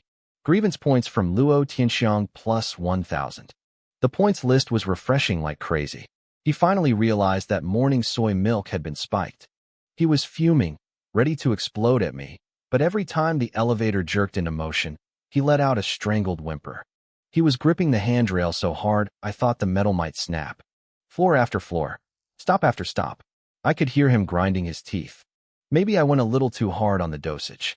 By the time we hit the 32nd floor, Luo Tianxiang was staring at the floor numbers like they were the gates of heaven. He was almost there. Victory was in sight. That's when I calmly pulled out my phone and made a quick call. Crack. The lights flickered and died. The entire Luo Tian building went dark. The elevator lurched and groaned, getting stuck right between the 32nd and 33rd floors. Luo Tianxiang's eyes bulged. He looked like he was about to see God. The woman in the elevator panicked for a second, but quickly regained her cool. She picked up the emergency phone. After a brief conversation, she hung up with a grim face. They said it'll take half an hour to fix, she sighed. Luo Tianxiang looked like his soul had left his body. Half an hour? He didn't have 30 seconds. He ripped a piece of the handrail straight off the wall and turned to us, his face twisted. Both of you, turn around. Now, he roared. The woman was confused, but I had a very bad feeling about where this was going. My eyes widened in genuine horror. No way. He isn't actually going to. He was. He couldn't hold back the tide any longer. You pervert, the woman screamed, turning around instantly, her face bright red. Under my terrified gaze, Luo Tianxiang dropped into a squat and let nature take its course. Holy crap, I yelled. I immediately reached into my dimensional space and pulled out a heavy-duty gas mask. I strapped it onto my face in record time. I even felt bad for the lady and handed her a spare filter to hold over her nose. Then, I pulled out my phone and hit record. The woman looked at me, then at the mask, her brain short-circuiting. A gas mask? Are you serious right now? Then came the sound. It was like a drum corps marching through a firework factory. Luo Tianxiang's face finally relaxed. He looked like he'd found inner peace, right until he noticed me filming him. He wasn't stupid. There are fewer than 10 space-type users in the world. He knew exactly who I was now. Jiang Nan, you did this. I'll kill you. I'll bury you, he screamed, his voice cracking. He wanted to lung at me, but given his current situation, he couldn't exactly stand up. I let out a cold laugh behind the mask. You should probably worry about yourself first. Down in the security room, the guards watching the monitors were paralyzed. They called their co-workers over to see the show. Suddenly, the building's intercom system crackled to life. To the gentleman in the elevator, please, have some dignity. The word spread like wildfire. Since the power was out and work had stopped, employees started crowding around the elevator banks on the lower floors to gossip. Luo Tianxiang bit his lip so hard it bled. He ripped off his own shirt and wrapped it around his head to hide his face. It was the only thing he could do. You'll pay for this, Jiang Nan, he hissed. I leaned in, my voice cold. I told you before, dogs that bite don't bark. Stop bothering Zhong Yingxue. Stop the backroom deals. If you don't, this video goes on every news platform in the city. The heir of Luo Group's elevator explosion. I bet people would pay a lot to see that. Luo Tianxiang was shaking with rage, but he was trapped. He had the background and the money, but I had the leverage. You have your status, I said. I have my stories. They aren't pretty, but you'd be wise not to touch them. With a flick of my wrist, I used a blink teleportation and vanished from the elevator, leaving the gas-masked lady alone to question her life choices. When Luo Tianxiang was finally rescued, he was thinking about 3 things. Should he tell his father? Should he move to another country? Or should he just leave this world entirely? Back at his office, he locked himself in the private bathroom for 3 hours. When he finally emerged, he looked physically lighter but mentally broken. Despite how much he hated me, he immediately called off the acquisition of the slum housing project. He had no choice. I held his entire reputation in the palm of my hand. Jiang Nan, don't let me catch you, he growled. This was the second time he'd lost to me. A few minutes later, the cleaning lady, who had just finished scrubbing the elevator while questioning her career path, walked into the manager's private restroom. She froze at the door. The porcelain toilet had shattered into 1,000 pieces.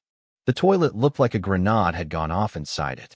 It was shattered into 1,000 jagged pieces. The cleaning lady stared in shock, wondering if young Master Luo was some kind of hidden powerhouse. Who else could destroy a porcelain throne just by using the bathroom? She figured spirit dancers were just that terrifying. She didn't know that my great strength potion, when paired with those detox beans, created a very specific, explosive reaction.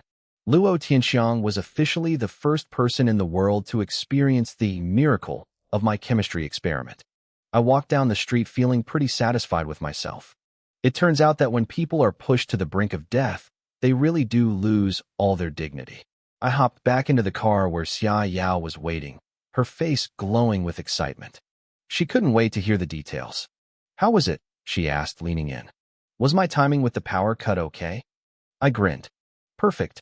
I think Luo Tianxiang is going to be very well behaved for a long time." Xia Yao's curiosity got the better of her. She nudged me, asking what exactly I did in there and why I needed the lights out. I gave her a wicked smile and pulled out my phone. "You really want to see?" I asked. She nodded like a little chick pecking for grain. "Yes. Show me." I hit play on the video I'd recorded. Within seconds, Xia Yao was howling. She laughed so hard she nearly fell out of her seat. "Jiang Nan, you are brutal," she gasped, clutching her stomach. I actually feel a little sorry for the guy now. But honestly, it serves him right for bullying little Shui. I gave a mischievous chuckle. What can I say? I'm a bad influence. "Send that to me. Now," Xia Yao demanded, her eyes sparkling with mischief. I didn't have much of a choice, so I transferred the file to her. As she started driving me home, her expression turned serious.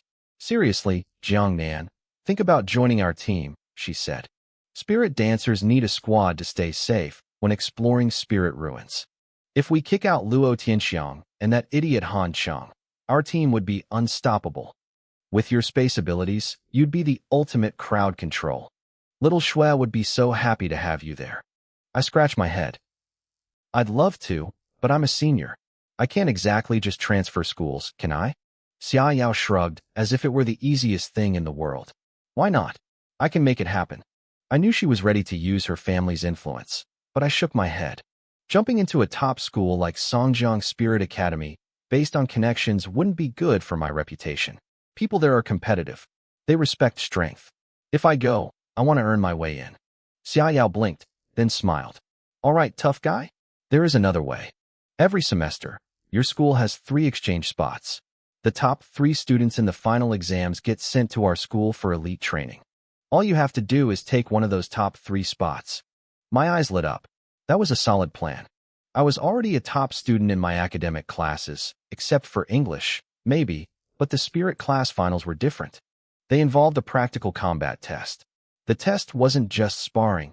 It meant entering a spirit ruin to hunt spirit beasts. The problem was, I'd never been in a spirit ruin in my life. The closest one was in the Changbai Mountains, and the rules stated you had to be at least a black iron 5-star to enter. I didn't even know what a spirit beast looked like in person. "You've only got a month until finals," Xia Yao said, leaning closer until she was whispering in my ear. "If you get first place, I might just give you a very big reward." The scent of her perfume drifted over me, and I felt a sudden shiver run down my spine. Eyes on the road. I barked, trying to hide my nerves. Grievance points from Xia Yao plus 333. "I'll think about it," I muttered. "You'd better," she countered. "And if you do join us, you can move into the villa little Shui and I are renting. Besides, you're just a little black iron 7-star. Wait." She slammed on the brakes, her voice jumping an octave. "When did you hit black iron 10-star? I rubbed my nose. "Oh, you know, I worked a little. I didn't want to, but you wouldn't let me slack off." Xia Yao stared at me, genuinely stunned. When we'd eaten together just a few days ago, I was only 7-star. To jump 3 levels in that time was unheard of. Her gaze turned suspicious, wondering just how many secrets I was hiding. "Fine. Take these," she said. Before I could react, she reached into her shirt and pulled out 2 glowing spirit beads, pressing them into my hand. They were still warm from her body heat. I swallowed hard. I'd only seen stuff like that in anime. Is this that hidden treasure I've heard so much about? I joked. Xia Yao's face turned bright red. "Shut up. What kind of weird cartoons are you watching? These are expensive.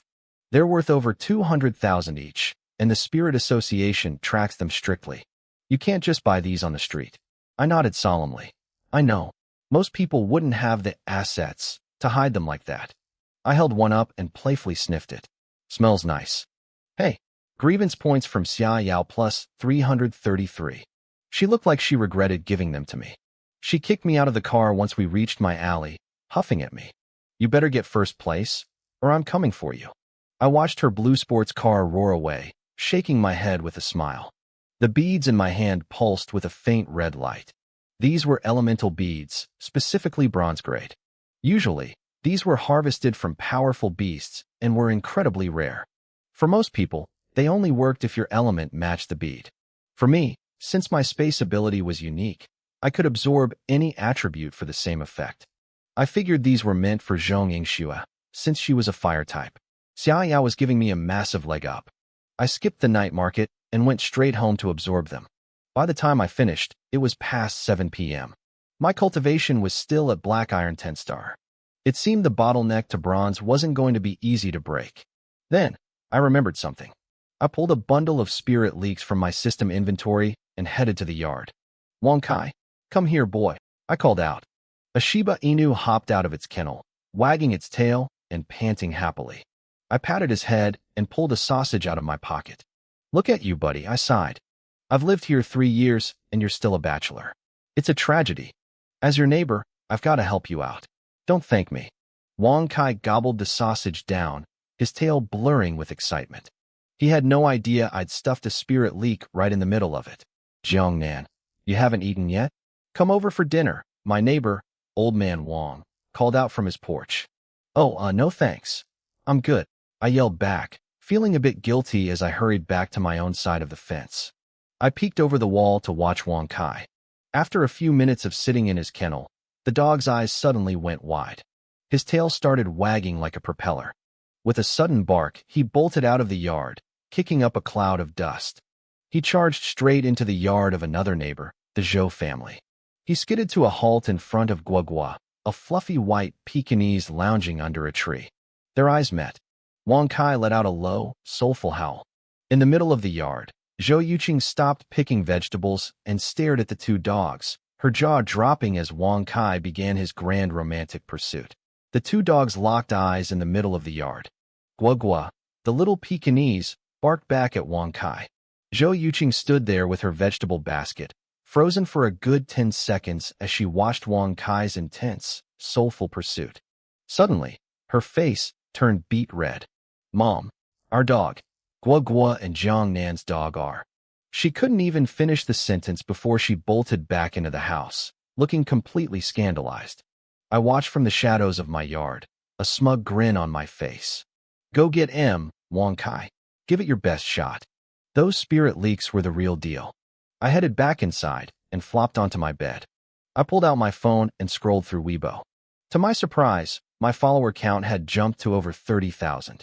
Even more interesting, 3 people had me on their special notification list. One was listening to snow, obviously Zhong Yingxua. Another was Lonely Wolf of the Moonlight. That had to be Xiaoyao. I sighed. She really needed to drop the edgy teenager username. The third was Su Yuan, the streamer from the night market. He'd sent me a private message. Bro, why weren't you at your stall today? Did your backyard catch fire or something? I typed back a quick reply. Going tomorrow. Come by, and I'll teach you how to kick a durian. Grievance points from Su Yuan plus 888. I chuckled.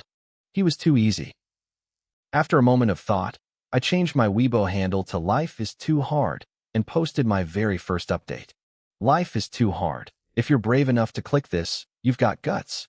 P.S. New goal, rank first in the school year. Within minutes, the comments flooded in. You wasted my emotions. I knew this stall owner was a student. No humanity. Little brother, why didn't you show up today? I missed you. I drove 250 kilometers to the night market just for that great strength potion, and you weren't there.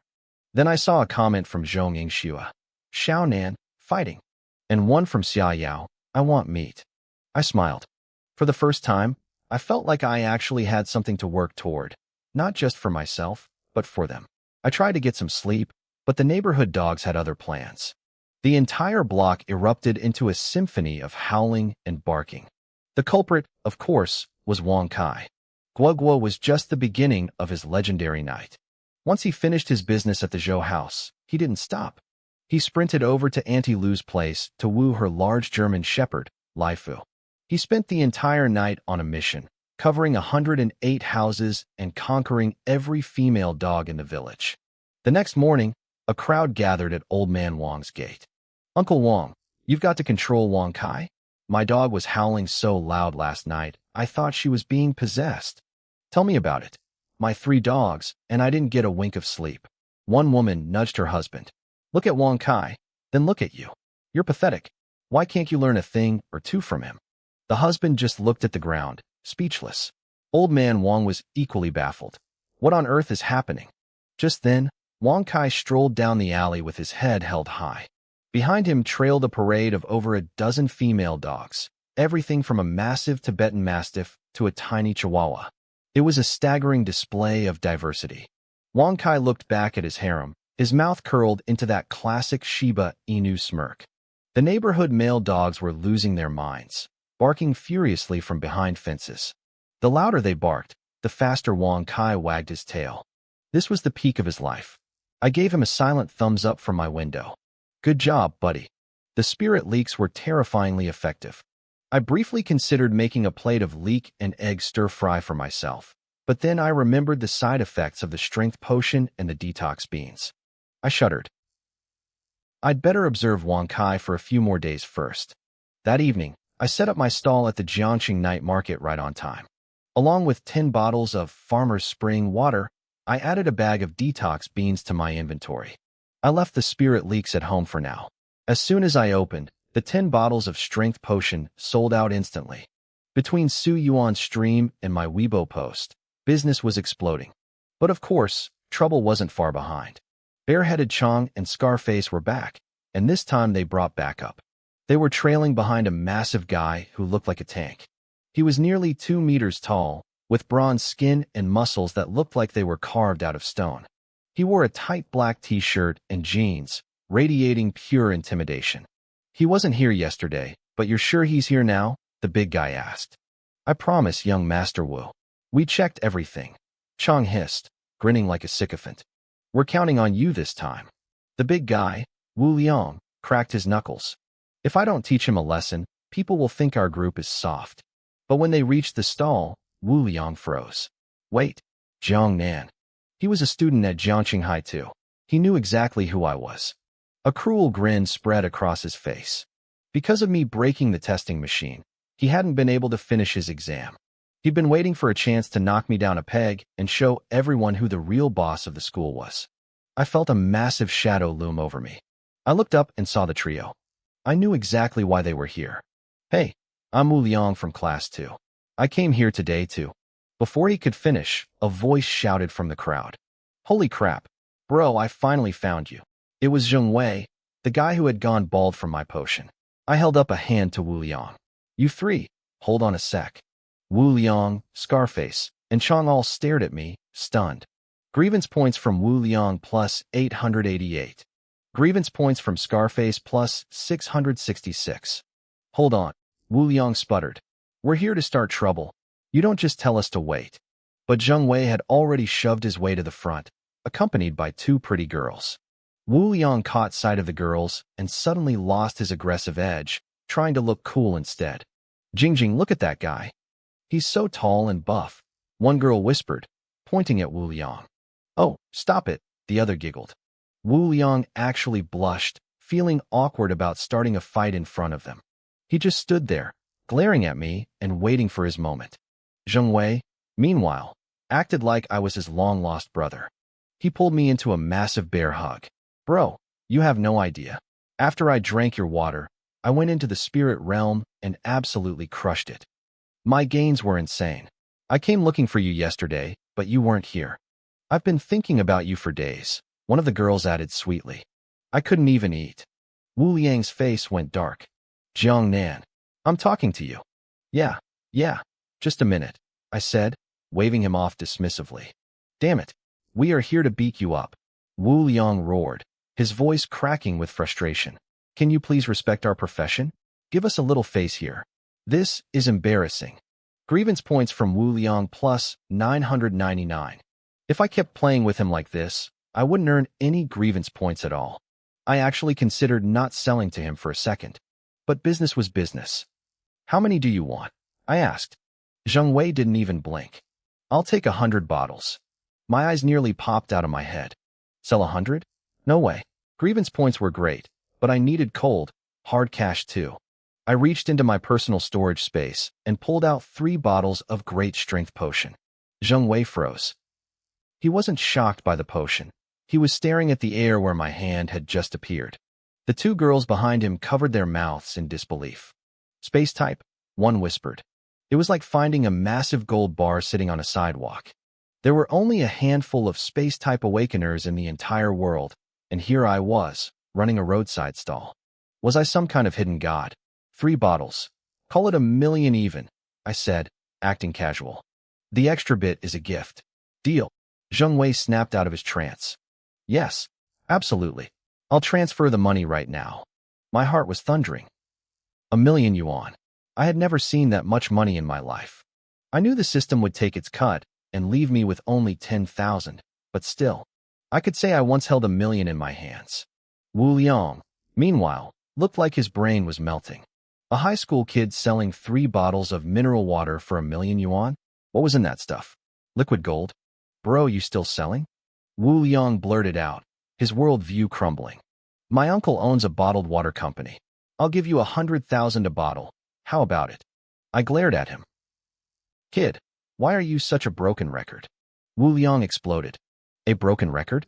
You ever seen a record player this buff? That's it. My temper is hitting the limit. My temper is hitting the limit. Rip.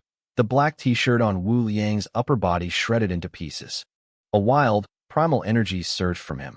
Thick, black, oily fur sprouted across his skin as his muscles swelled. He doubled in size, transforming into a massive half-man, half-bear hybrid. The crowd gasped. It was like watching a werewolf transformation, except he was a bear. I watched with genuine curiosity. I wondered what Xia Yao would look like when she transformed. Would she be a wolf? Follow me, I said, tilting my head toward a dark alley nearby. Wu Liang bared his razor-sharp fangs and cracked his bare claws. Smart kid. At least you chose a quiet place to die. Zheng Wei and the girls looked worried. Hey, do you need help? One of them asked. I didn't even look back. I just waved a hand. Just watch my stall. The girl with the hair buns sighed. Oh no, I think I'm falling for him. What do I do? Zheng Wei was more practical. Space types are glass cannons in the early stages. That black bear is strong. I wasn't looking for a death wish by leaving my stall. I wanted to test my limits. I needed to know how strong I actually was before the final exams. Wu Liang, a bronze tier rank 3, was the perfect punching bag. Inside the alley, Wu Liang let out a cruel laugh. I've wanted to handle you for a long time. Don't worry, I won't kill you, at least not too quickly. The response he got was a red brick flying through the air. Thwack! It smashed right into his bare face and shattered into dust. Wu Liang roared. In 2 massive strides, he was in front of me. He swung a heavy bare fist that whistled through the air. Boom! His fist hit the wall behind me, sending spiderweb cracks through the bricks and making the streetlights rattle. But I wasn't there. I used a short-range teleport and appeared silently behind him. I had a fresh brick in my hand. My hidden brick mastery wasn't for show. I slammed it into the back of his head. Crunch! The brick shattered. Wu Liang's head wobbled, and he swung a blind backhand at me. The wind from the blow stung my face. Instead of dodging, I grabbed his arm, used his own momentum, and executed a perfect over-the-shoulder throw. His massive, bear-like body went flying. He smashed into a streetlight and hit the wall with a heavy thud. Before he could even clear the stars from his eyes, a barrage of bricks started flying at him like cannonballs. Scarface and the bald guy, Chong, stood at the entrance of the alley, completely stunned. Most people threw knives or needles. I was out here chucking masonry. Wu Liang let out a guttural scream and stood up. He swung his fists like hammers, but he couldn't even touch the hem of my shirt. My teleportation was too unpredictable. He was starting to realize that I wasn't just some lucky kid. My strength was real, and my combat instincts were sharp. Fine, he roared. You asked for this. He underwent a second transformation. His pants shredded as he grew into a 4-meter-tall black bear. The pressure coming off him was terrifying. But as he lunged at me, I froze. Not out of fear, but out of pure second-hand embarrassment. Dude, do you have no shame? I asked, staring at him. Your clothes are gone. At least wear some shorts. This is just gross. It was mental pollution. Wu Liang didn't want to fight naked, but there weren't any shorts on Earth that could survive a 4-meter growth spurt. He roared in frustration and swiped a paw at me, punching a literal hole in the alley wall. I teleported next to the fallen streetlight and picked up the long metal pole. Triggering skill, Spear Mastery LV0. Asterisk adding 100 skill points. Skill upgraded, Spear Mastery LV1. Suddenly, decades of combat knowledge flooded my brain. I spun the streetlight pole in a flashy circle and settled into a combat stance. Come on, you big fur ball, I challenged. They had Wusong fighting tigers in the old stories. Today, Jiangnan fights a bear. The metal pole whistled through the air and slammed into Wu Liang's side. Bang! It felt like he'd been hit by a semi-truck. His 800-pound body was knocked off its feet. He gasped for air, his face twisted in pain. He tried to get up, but I didn't give him the chance. The streetlight pole became a blur in my hands. I poked, prodded, and smashed him from every angle. He was howling like a wounded dog, unable to fight back. Scarface and Chong were practically ready to clap. My movements were fluid and powerful, like a grandmaster. Whack! The pole caught Wu Liang right across his bare snout, sending him sprawling. I looked at the streetlight pole. It was bent into a literal U-shape. This guy's defense was insane. He was still trying to crawl away, so I teleported directly onto his back. I raised a brick high. I could have used my fists, but honestly, my hands were starting to hurt. Bricks were much more efficient. I smashed about 20 red bricks over Wu Liang's head before he finally blacked out. My chest heaved as I caught my breath. I wiped the sweat from my forehead and cursed under my breath. But then I flashed a bright, predatory smile at the two lackeys. Scarface and Baldy Chong shuddered. Their faces went pale with pure terror. Don't do it, Brother Nan. Scarface stammered. I'll do it myself. Before I could take a step, Scarface lunged toward a nearby streetlight and slammed his forehead into the metal pole with a sickening thud. The pole vibrated, ringing like a bell.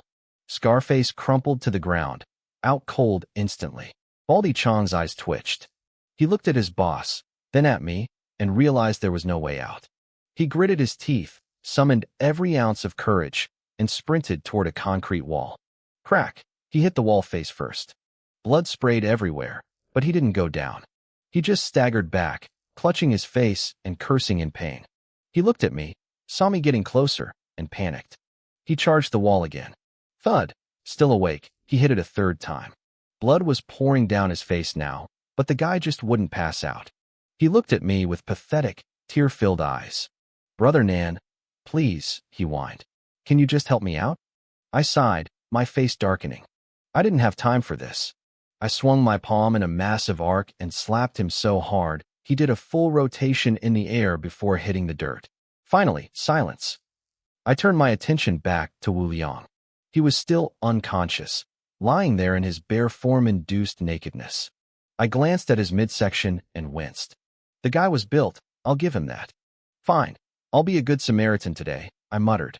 I opened my space storage, pulled out a pair of spare boxers, and tossed them over his lap. It was the least I could do. I walked back to my stall, where Zheng Wei was looking at me like I was a god. He'd seen the whole fight.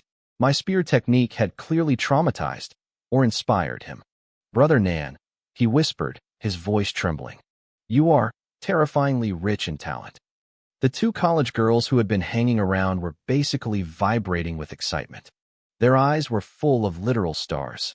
To them, the fight looked like a choreographed dance, fluid spear movements mixed with godlike teleportation. It was the coolest thing they'd ever seen. Little brother, one of them squealed. Do you take disciples? I'm easy to teach. I can be a cute little sister or a mature older one. Whatever you want. I want to learn that flying brick move. I stared at them, speechless. You guys are in college. I'm a high school senior. Are you sure you want to call me master? Zheng Wei's jaw nearly hit the floor. You're a senior? A space type this powerful in high school? How have I never heard of you? He shook his head. Wait, I get it. Experts like you love to stay low profile. You must be from some ancient martial arts family. The girls nodded frantically. Look at his vibe. Even his buzz cut is handsome. Come on, master, take us in. Teach me the bricks. I let out a long, weary sigh. People with overactive imaginations are the scariest. Since they wanted a story, I decided to give them one. I put on my most serious, solemn expression. All right, I'll confess, I said, my voice dropping to a whisper. Actually, I'm a traveler from the Alpha Centauri system. 20 years ago, I initiated the spiritual recovery of Earth. I carry the heavy burden of saving this planet. Grievance points from Zheng Wei plus 999. Grievance points from Yuan plus 666. Grievance points from Su Jingru plus 765. Hey, where are you going? I called out as they all turned and bolted. First disciple. Second disciple. Come back. I packed up my stall and headed home, feeling pretty good. I decided to do a tin draw on the system's gantry.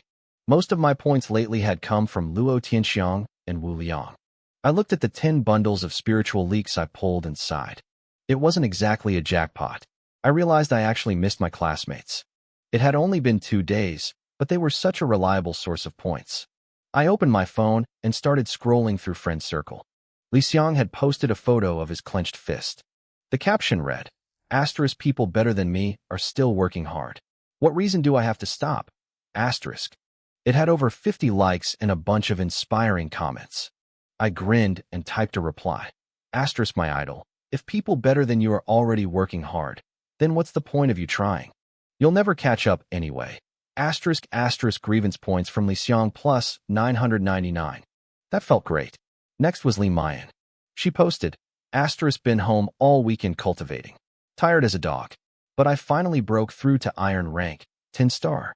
Hard work pays off, asterisk. I commented, dogs really aren't as tired as you think they are. Someone replied to me, asterisk hahaha, brother Nan is right. My dog just eats and sleeps all day, asterisk. Grievance points from Li Mayan plus 666. Then there was Lu Wuchuan. He posted, asterisk why do I always gag when I brush my teeth in the morning? Is it because I smoke too much? Asterisk. I jumped in immediately. Asterisk it has nothing to do with smoking. Tomorrow morning, try not looking in the mirror while you brush. I guarantee you won't gag anymore. Asterisk. The implication was clear. He was gagging because he was ugly. Grievance points from Lu Wuchuan plus 999. I was on a roll.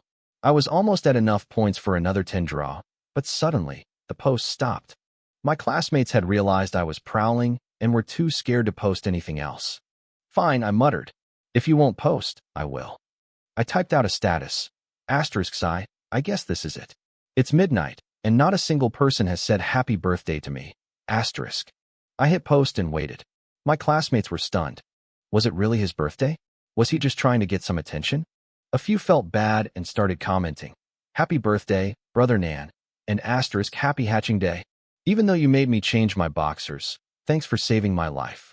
Then, Zhong Ingxua commented, Xiaonan, today isn't your birthday. The whole comment section went silent. I hit see more on my original post to reveal the hidden text at the bottom. Probably because today isn't my birthday. The explosion of rage was instantaneous. Grievance points from Wang Bei plus 666. Grievance points from. The notifications flooded in. They felt betrayed. They had wasted their genuine emotions on a prank. I sat behind my screen, letting out a dark, villainous cackle. It was a bit mean, but seeing Zhong Ingxua's comment actually warmed my heart. It felt good to be remembered by someone. I fell asleep to the sweet sound of system notifications, but the rest of the neighborhood wasn't so lucky. The stray dogs were still going crazy outside, howling into the night, leaving half the village tossing and turning in frustration. The next morning, the sun rose bright and warm. Wu Liang woke up with a start in the alleyway. He had shifted back into his human form. He was covered in bruises, his face was swollen, and he was completely, 100% naked except for a pair of boxers that were definitely too small for him.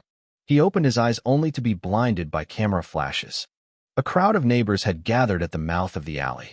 Oh my, young people these days are so bold, one old lady chirped, leaning in for a better look. He's got a decent build, though. Maybe he got kicked out of a hotel, another laughed. Young girls were covering their eyes with their hands, but peeking through their fingers. Wu Liang's brain felt like it was exploding. He looked around for Scarface and Baldy Chong, but they were long gone. He was alone, exposed, and trapped under the predatory gaze of the local grandmas. He just wanted to find a hole and crawl into it. Wu Yang looked down and realized there was a pair of boxers resting on his chest. He froze. Did my God leave these for me? He felt a sudden wave of gratitude wash over him. What a saint. To return kindness for my previous malice, he was a truly good man. His goons, Baldy Chong and Scarface, had abandoned him. He had been left with absolutely nothing. Yet in the end, his God had provided him with a single pair of underwear. Sure, they were yellow, tight-fitting, and featured a giant Pikachu on the front, but they were still underwear. With tears of appreciation in his eyes, Wu Liang pulled them on. He paused. They were actually comfortable. It was a sensation his usual boxers had never given him. Right then and there, Wu Liang officially converted from the loose boxer faith to the tight Pikachu sect. The neighbors watched him, their expressions shifting from amusement to genuine horror. They scrambled to clear a path as he stepped out. Phone cameras flashed like a red carpet event, turning the narrow alleyway into a runway. Wu Liang didn't care. He marched out of that alley with his head held high. As he walked, he thought back to the fight from the night before. His face grew serious. He never imagined that Jiang Nan, the guy everyone called a loser, could be that powerful. The spear techniques, the hand-to-hand combat, the flying bricks, just thinking about it made Wu Liang's blood boil with excitement. Being low-key really was the ultimate flex. He knew what he had to do. He had to find Jiang Nan. That morning, I walked into my classroom. As usual, the room went dead silent for a moment. My chicken soup for the soul post from the night before had clearly left a bitter taste in everyone's mouths. The second I stepped through the door, my grievance point notifications started refreshing like crazy. Li Xiang still looked traumatized by the double pop incident, and Li Mayan just looked miserable. Apparently, she was officially single now. During morning study, Lu Chuanwu was hunched over his desk, scrolling through his phone. Suddenly, he let out a loud snort. A few seconds later, my phone vibrated. Lu Chuanwu had shared a Weibo link to the class group chat. "Is this Wu Liang from class 2? He typed, followed by a string of laughing emojis. "I'm dying. This guy just made his official debut. And the Pikachu print? Is he trying to be cute? His physique is insane, though," someone else chimed in. "Are those muscles for real? I think I'm in love." "You love him, but he definitely doesn't love you," another classmate joked. Curiosity got the better of me, and I clicked the link. I immediately regretted it. The headline read, "Shocking, masculine pervert spotted on pedestrian street. Is this a breakdown of morality?" It was a gallery of 9 photos showing Wu Liang walking down the street in nothing but those yellow boxers. He looked like he was deep in thought, strolling with the confidence of a tiger. The comment section was a war zone. "I admire this brother's courage," one user wrote. "Big respect for Pikachu. I saw him while eating breakfast this morning," another complained. "I spit my soy milk everywhere. Who's paying for my meal?" Then I saw a comment that made me choke. "God, the night market is selling those boxers for cheap. 2 for $10. Get the same look." I exited Weibo, my hand covering my face. I had just grabbed a random pair of underwear from my stock to throw at him last night. I never expected him to actually wear them out in public. Well, at least it was free advertising for my stall. Not a bad deal. The teacher walked in and tapped the blackboard. "Listen up. The final exam is approaching. As members of Class 5, your combat test will take place at the Changbai Mountain Heavenly Lake Spirit Realm. I expect you to form your teams in advance. Any spirit beads you find are yours to keep. If you're lucky enough to find a bead containing a spirit trace, even better." The teacher continued, explaining that the top 10 students would be rewarded with star beads containing spirit traces. To prepare us for the college entrance exams, our time in the realm was being extended from 7 days to half a month. Teams aren't restricted to your own class, the teacher added. Ideally, you want a balanced squad, a tank, a mage, a melee fighter, and a crowd controller. The classroom erupted into chatter. The Heavenly Lake Spirit Realm was a place people both loved and hated. "Our school is so behind," someone grumbled. "The top schools start team training in 10th grade. We're just left to wing it." "Forget that. Let's talk about teams. I'm sticking with my crew from last year. We have the best chemistry." I listened quietly, my mind focusing on the spirit trace part. Low-level spirit beasts rarely carried them. Even if you found one, it was incredibly rare to find one that matched your specific attribute. As a spirit awakener, you can only absorb traces that match your power. Since I was at the Black Iron rank, I could only absorb one, and it had to be space-type. China is vast, but space-type beasts are incredibly rare. The Awakener Association keeps a tight grip on them. Even if there were some available, a guy like me wouldn't be able to get his hands on one. My teleportation was an innate ability, not something I had absorbed. I wondered if the school's reward for the top 10 would actually include a space-type bead. Why isn't our god looking for a teammate? Li Xiang sneered, breaking my train of thought. He's so strong, a dual awakener, Lu Chuanwu mocked. Does he even need teammates? Exactly. Our god can shatter a testing machine with one punch. He probably thinks the spirit beast will just stand there and let him hit them. He's never even been to a spirit realm before. Don't worry, Li Xiang laughed. He has teleportation. He'll be great at running away. He might not kill any beasts, but he'll definitely survive. I bet he's never even killed a chicken before. A loser is always a loser. Dual Awakener? What a joke. Who would be stupid enough to team up with a liability like him? I stretched my arms, ignoring the cold remarks. I was debating whether to farm another wave of grievance points when the classroom door was kicked open. Wu Liang stormed in, his face still swollen and bruised. Everyone froze. Xiao Nan, where are you? His voice boomed. His eyes scanned the room until they landed on me sitting by the window. He broke into a wide, terrifying grin. The class collectively shuddered. Holy crap, Jiang Nan is about to get wrecked, someone whispered. Why did he have to provoke a psycho like Wu Liang? Wu Liang is dangerous. His dad is the biggest used car mogul in the north. The street thugs in this city all call him Lord Wu. This is going to be a bloodbath. Li Xiang and Lu Chuanwu were practically vibrating with excitement. They weren't about to help me. They were just waiting for the show to start. Wu Liang marched straight up to me. He looked dead serious. God, he barked, be my boss. I want to follow you and learn. The room went silent. I could practically hear Li Xiang's jaw hitting the floor. Learn? Boss. He wasn't here to beat me up. He was here to join me? Had he lost his mind? I looked at him and curled my lip. You're not exactly a good guy yourself, are you? Li Mayan stared at me like she didn't recognize me.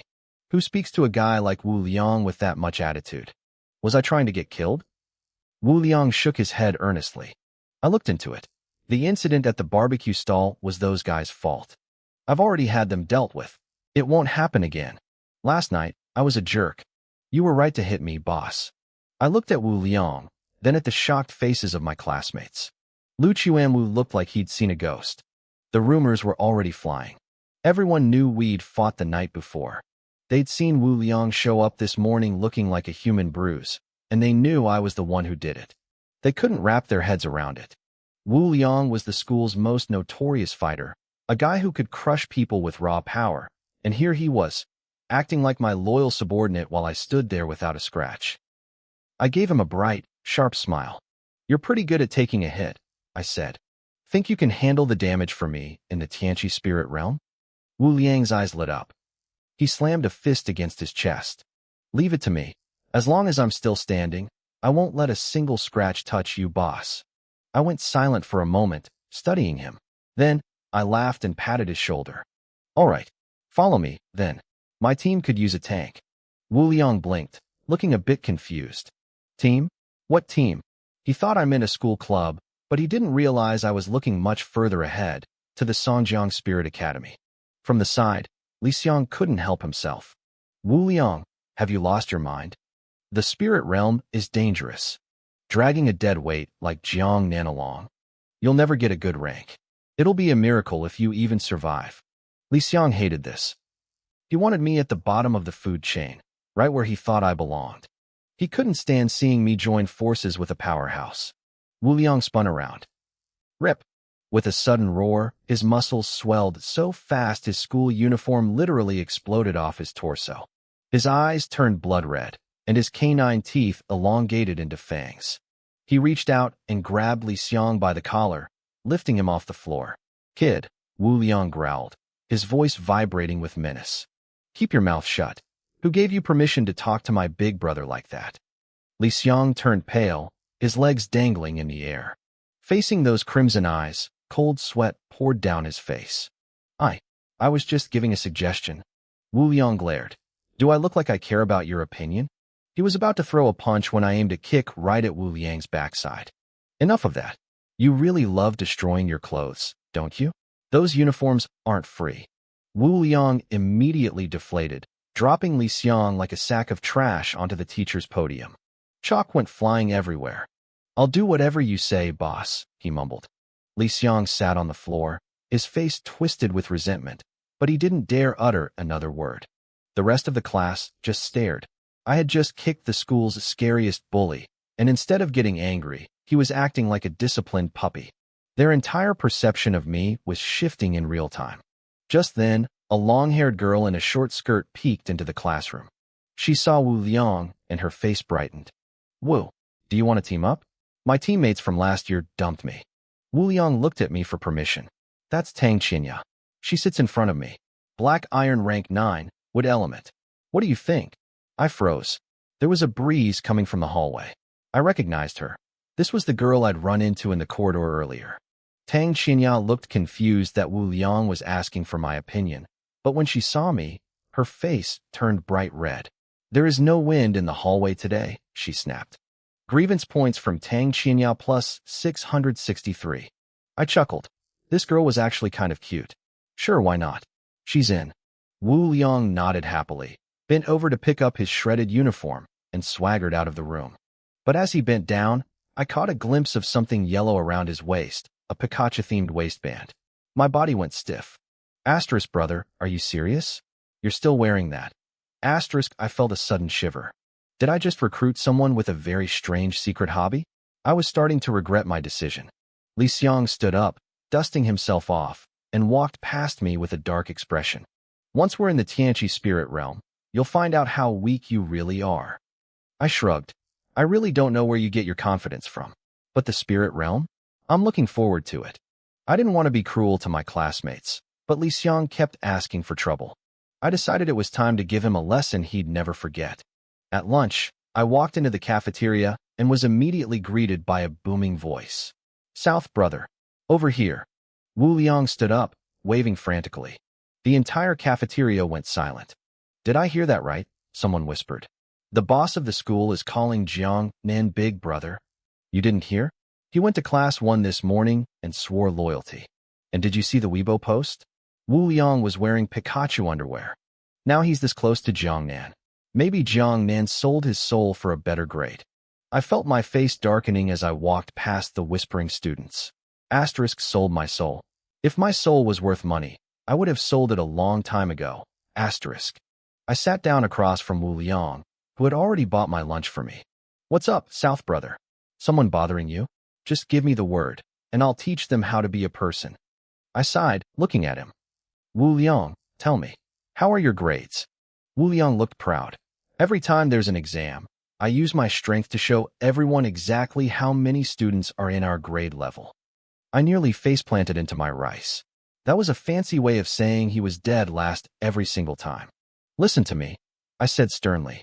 For the final cultural exams, I need you to hit the top 3. Wu Liang puffed out his chest. Bottom 3? No problem. No, I growled. The actual top 3. From the front. Wu Liang's eyes went wide. South brother, are you crazy? Even if you shoved the textbooks into my brain with a hammer, I couldn't get top 3. I rolled my eyes. Is your head full of muscle too? Top 3, or you're off the team. Wu Liang looked wounded. Why? Have you thought about your future? I asked him seriously. Are you just going to be a local thug? Inherit your dad's car business and stay a big fish in a small pond. The world is huge, Wu Liang. I want to go to the top. I want to see how high I can climb. The question is, can you keep up? Wu Liang went quiet. He realized I wasn't just bossing him around. I was looking out for him. Top 3 in the grade, I whispered. And I'll take you to the Songjiang Spirit Academy. Wu Liang's face turned bright red with excitement. He finally understood what follow me really meant. Bang! He slammed his hand onto the table so hard my soup splashed everywhere. Say no more. I'm in.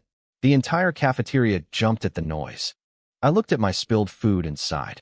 Brother, I appreciate the passion, but I haven't eaten a single bite yet.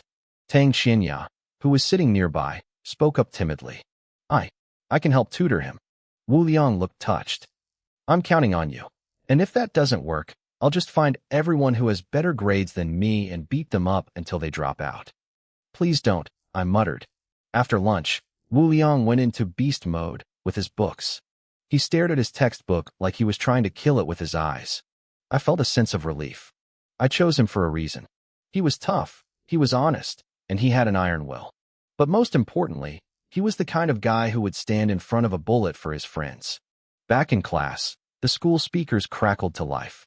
A soft female voice began announcing the official team lists for the upcoming trials. Team Sea of Stars, Wang Mengfan, Li Jinlong, Lu Yang, Su Yang. Team Unrivaled : The school intercom crackled, and the announcer began reading the official team names for the upcoming trials. At first, it was standard, but then things got weird. Team Not Crazy, Not Living. Team Prosperity, Democracy, and Harmony. Team Jiang City Yanko Dance Crew. The poor girl on the mic started stuttering. I could practically hear her brain melting through the speakers. These names were absolute garbage. Some of them even had phonetic pinyin written next to them because they were so obscure. I leaned back, wondering what kind of trolls I went to school with. Finally, she hit a name that sounded professional. Team Everlasting Victory.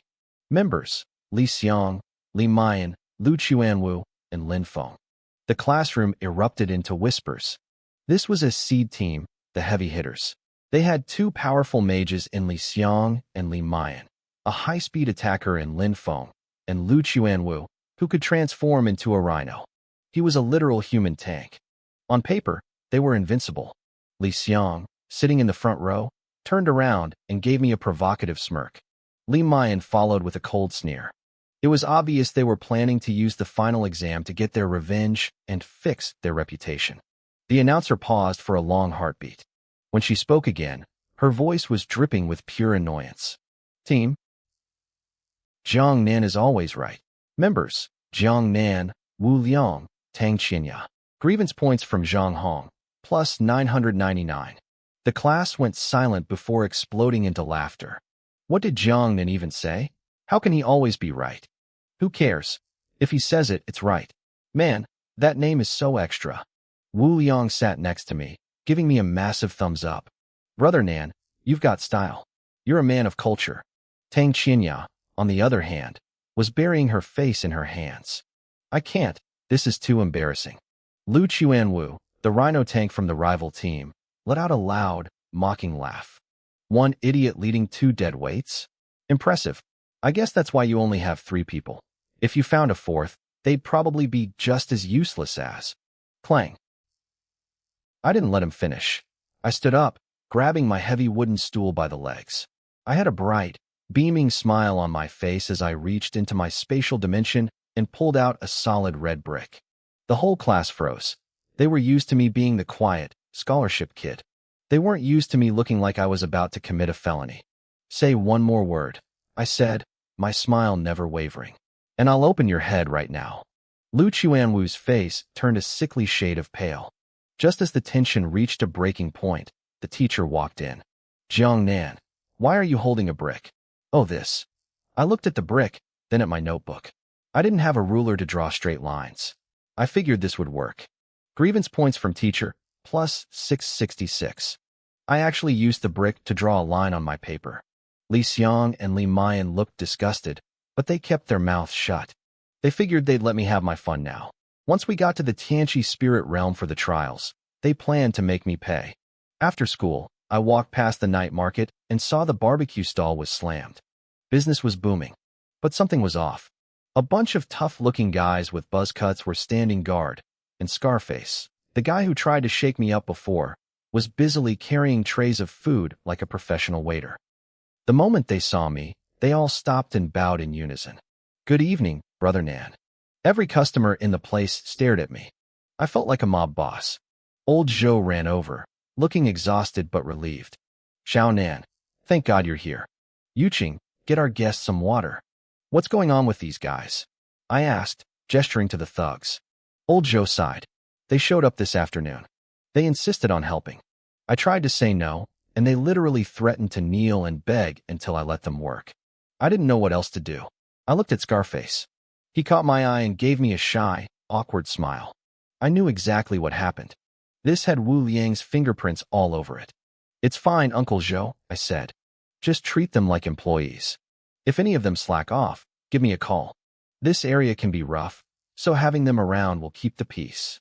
I still feel bad, Zhou Yuqing said, her face flushing as she walked over. We don't need this many people. But, thank you, Brother Zhongnan. I patted her head affectionately. Anyone bothered you lately? She gave me a sweet smile. No, everyone's been very kind. I chuckled. They better be kind, or they'd be answering to me. On my way home, I passed by Old Man Wang's yard and peeked inside. His dog, Wang Kai, was looking rough. He had lost weight, and his ribs were showing. There was literally a line of female dogs outside his kennel waiting their turn. I watched as Guogua, Old Zhou's dog, trotted up, wagging her tail excitedly. She let out a sharp bark, grabbed Wang Kai by the tail, and dragged his exhausted body back into the kennel. Wang Kai looked like he had given up on life. A few minutes later, Guogua walked out looking refreshed, and before Wang Kai could even crawl away, a large German shepherd dragged him back in. I shivered. Good luck, buddy. I did what I could. It seemed the spirit leaks had some intense side effects. Total physical exhaustion. I made a mental note to start selling them soon. There was definitely a market for this. Once I got home, I decided it was time for a 10 pull on the system's lucky draw. I had saved up over 310,000 grievance points over the last few days. The first 2 pulls gave me 20 bundles of spirit leaks. I cursed the system's ancestors.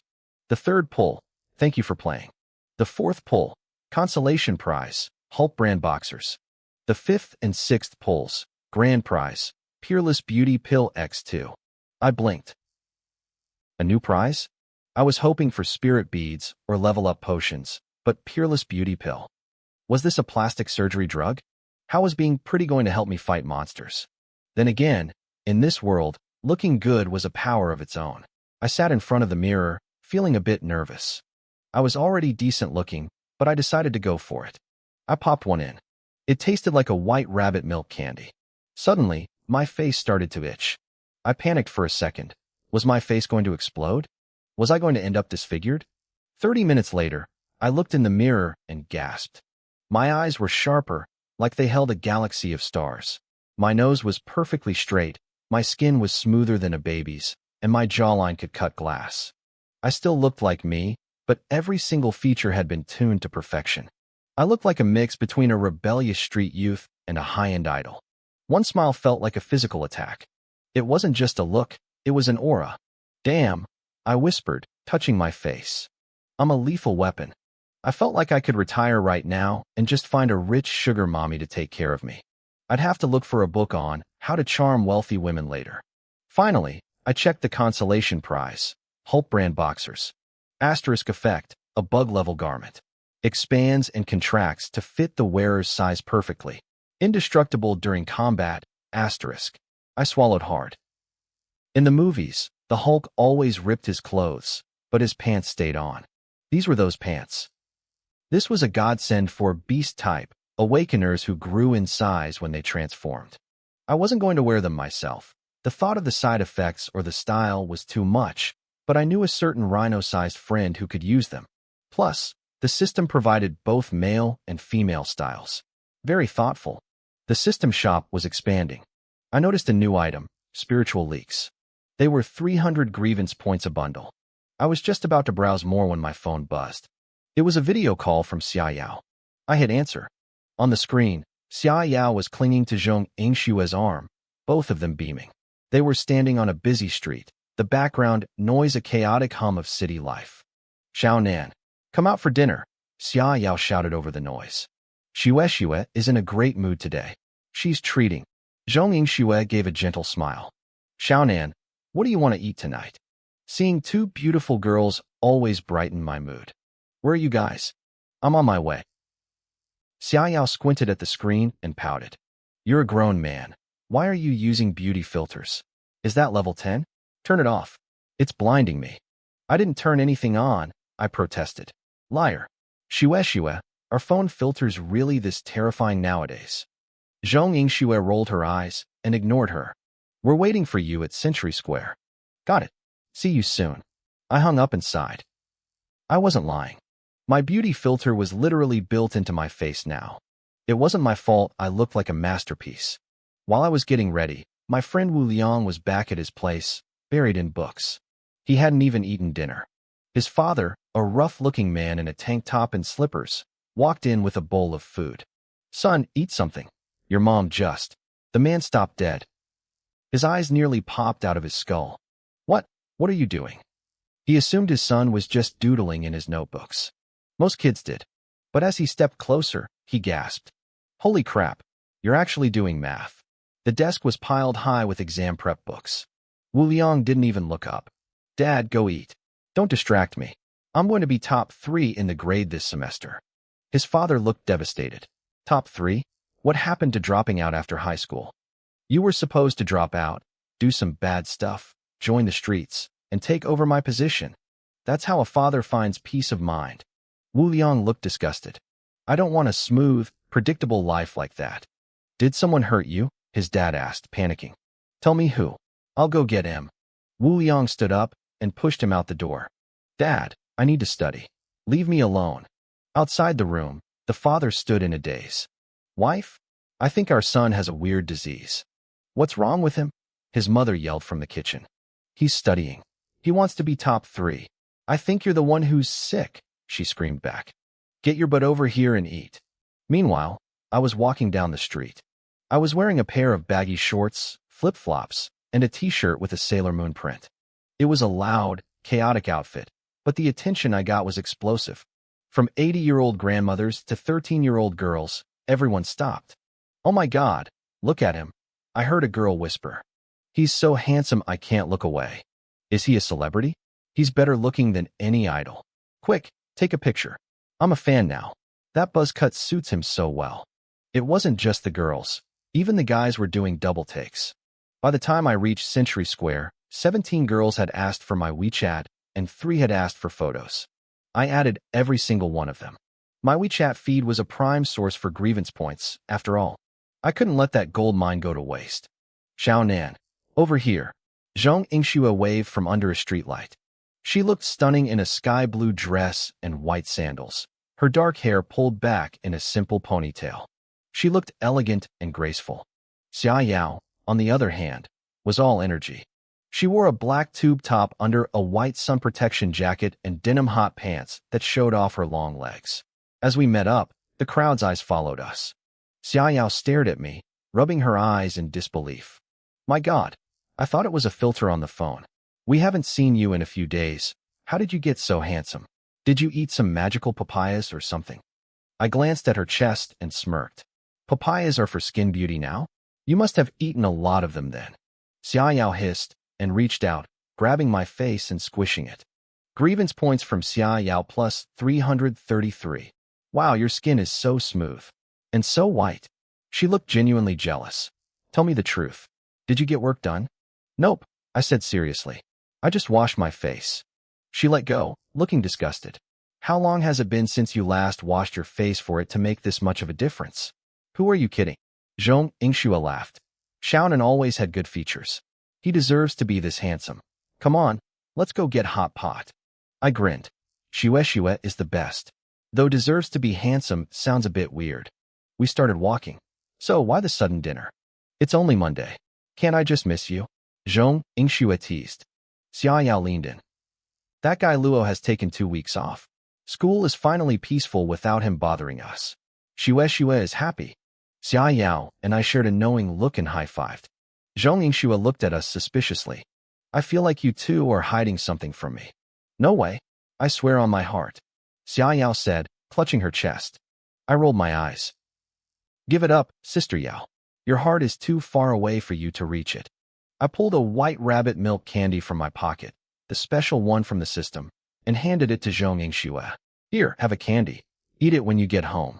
She stared at the candy, memories clearly flooding back. She smiled softly. "Okay, I'll eat it tonight." Xia Yao held out her hand. "What about mine?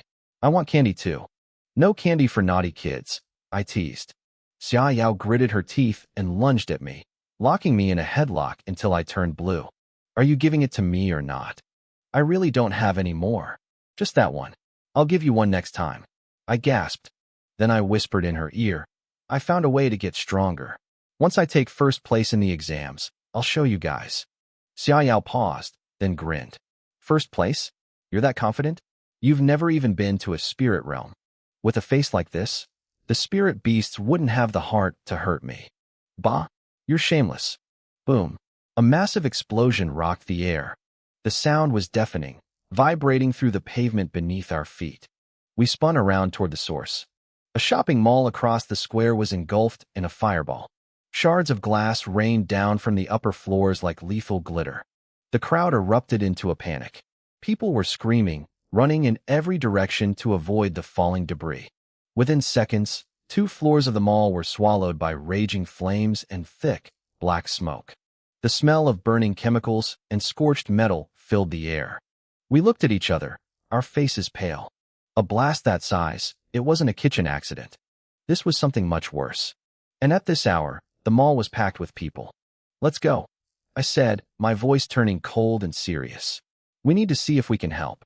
Zhong Yingxue and Xiaoyao nodded, their playful moods gone. While everyone else was running away or pulling out their phones to film the tragedy, the 3 of us ran toward the fire. We were spirit awakeners. We had power that normal people didn't. In the face of danger, we had a responsibility to be on the front line. This was why our country remained strong even after the spiritual awakening, because there were always people willing to run into the fire. I felt a surge of pride in my chest. It was that deep-rooted desire to protect my country, a feeling that lived in the bones of every person here. Zhong Yingxue and Xiaoyao were moving at a terrifying speed. Even with my recent power-ups, I found it hard to keep pace. They had been trained in elite team combat since their first year at Songjiang No. 5 High. They had spent years in the spirit realms, hunting beasts and honing their instincts. One look between them was enough to communicate a whole plan. The gap in our experience was clear. As we ran, I spotted 3 figures in the crowd. They wore black suits and jackets, moving with a precision that screamed military training. They weren't in uniform, but you could see it in their eyes. They were heading straight for the mall. Shue, Sister Yao, be careful, I called out. This isn't just a random fire. Something is wrong. Zhong Yingxue nodded, her expression grim. It's a fire-type awakener. They're using their power to fuel the flames. And they aren't a low-level one, either. Suddenly, 2 fluffy, silver ears popped out of the top of Xia Yao's head. Wolf ears. She looked focused, her senses sharpening. The culprit might still be inside, she whispered. I can sense several powerful auras. I should have been focused on the danger, but I couldn't stop staring at those ears. They were cute, way too cute. Was this her partial transformation? I wondered if her full form was a complete wolf.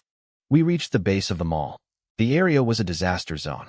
The crowd had been pushed back, and several fire trucks were hooked up to hydrants. Massive pillars of water blasted toward the building, but they did nothing. This wasn't a normal fire. Even the water-type awakeners on the scene were struggling.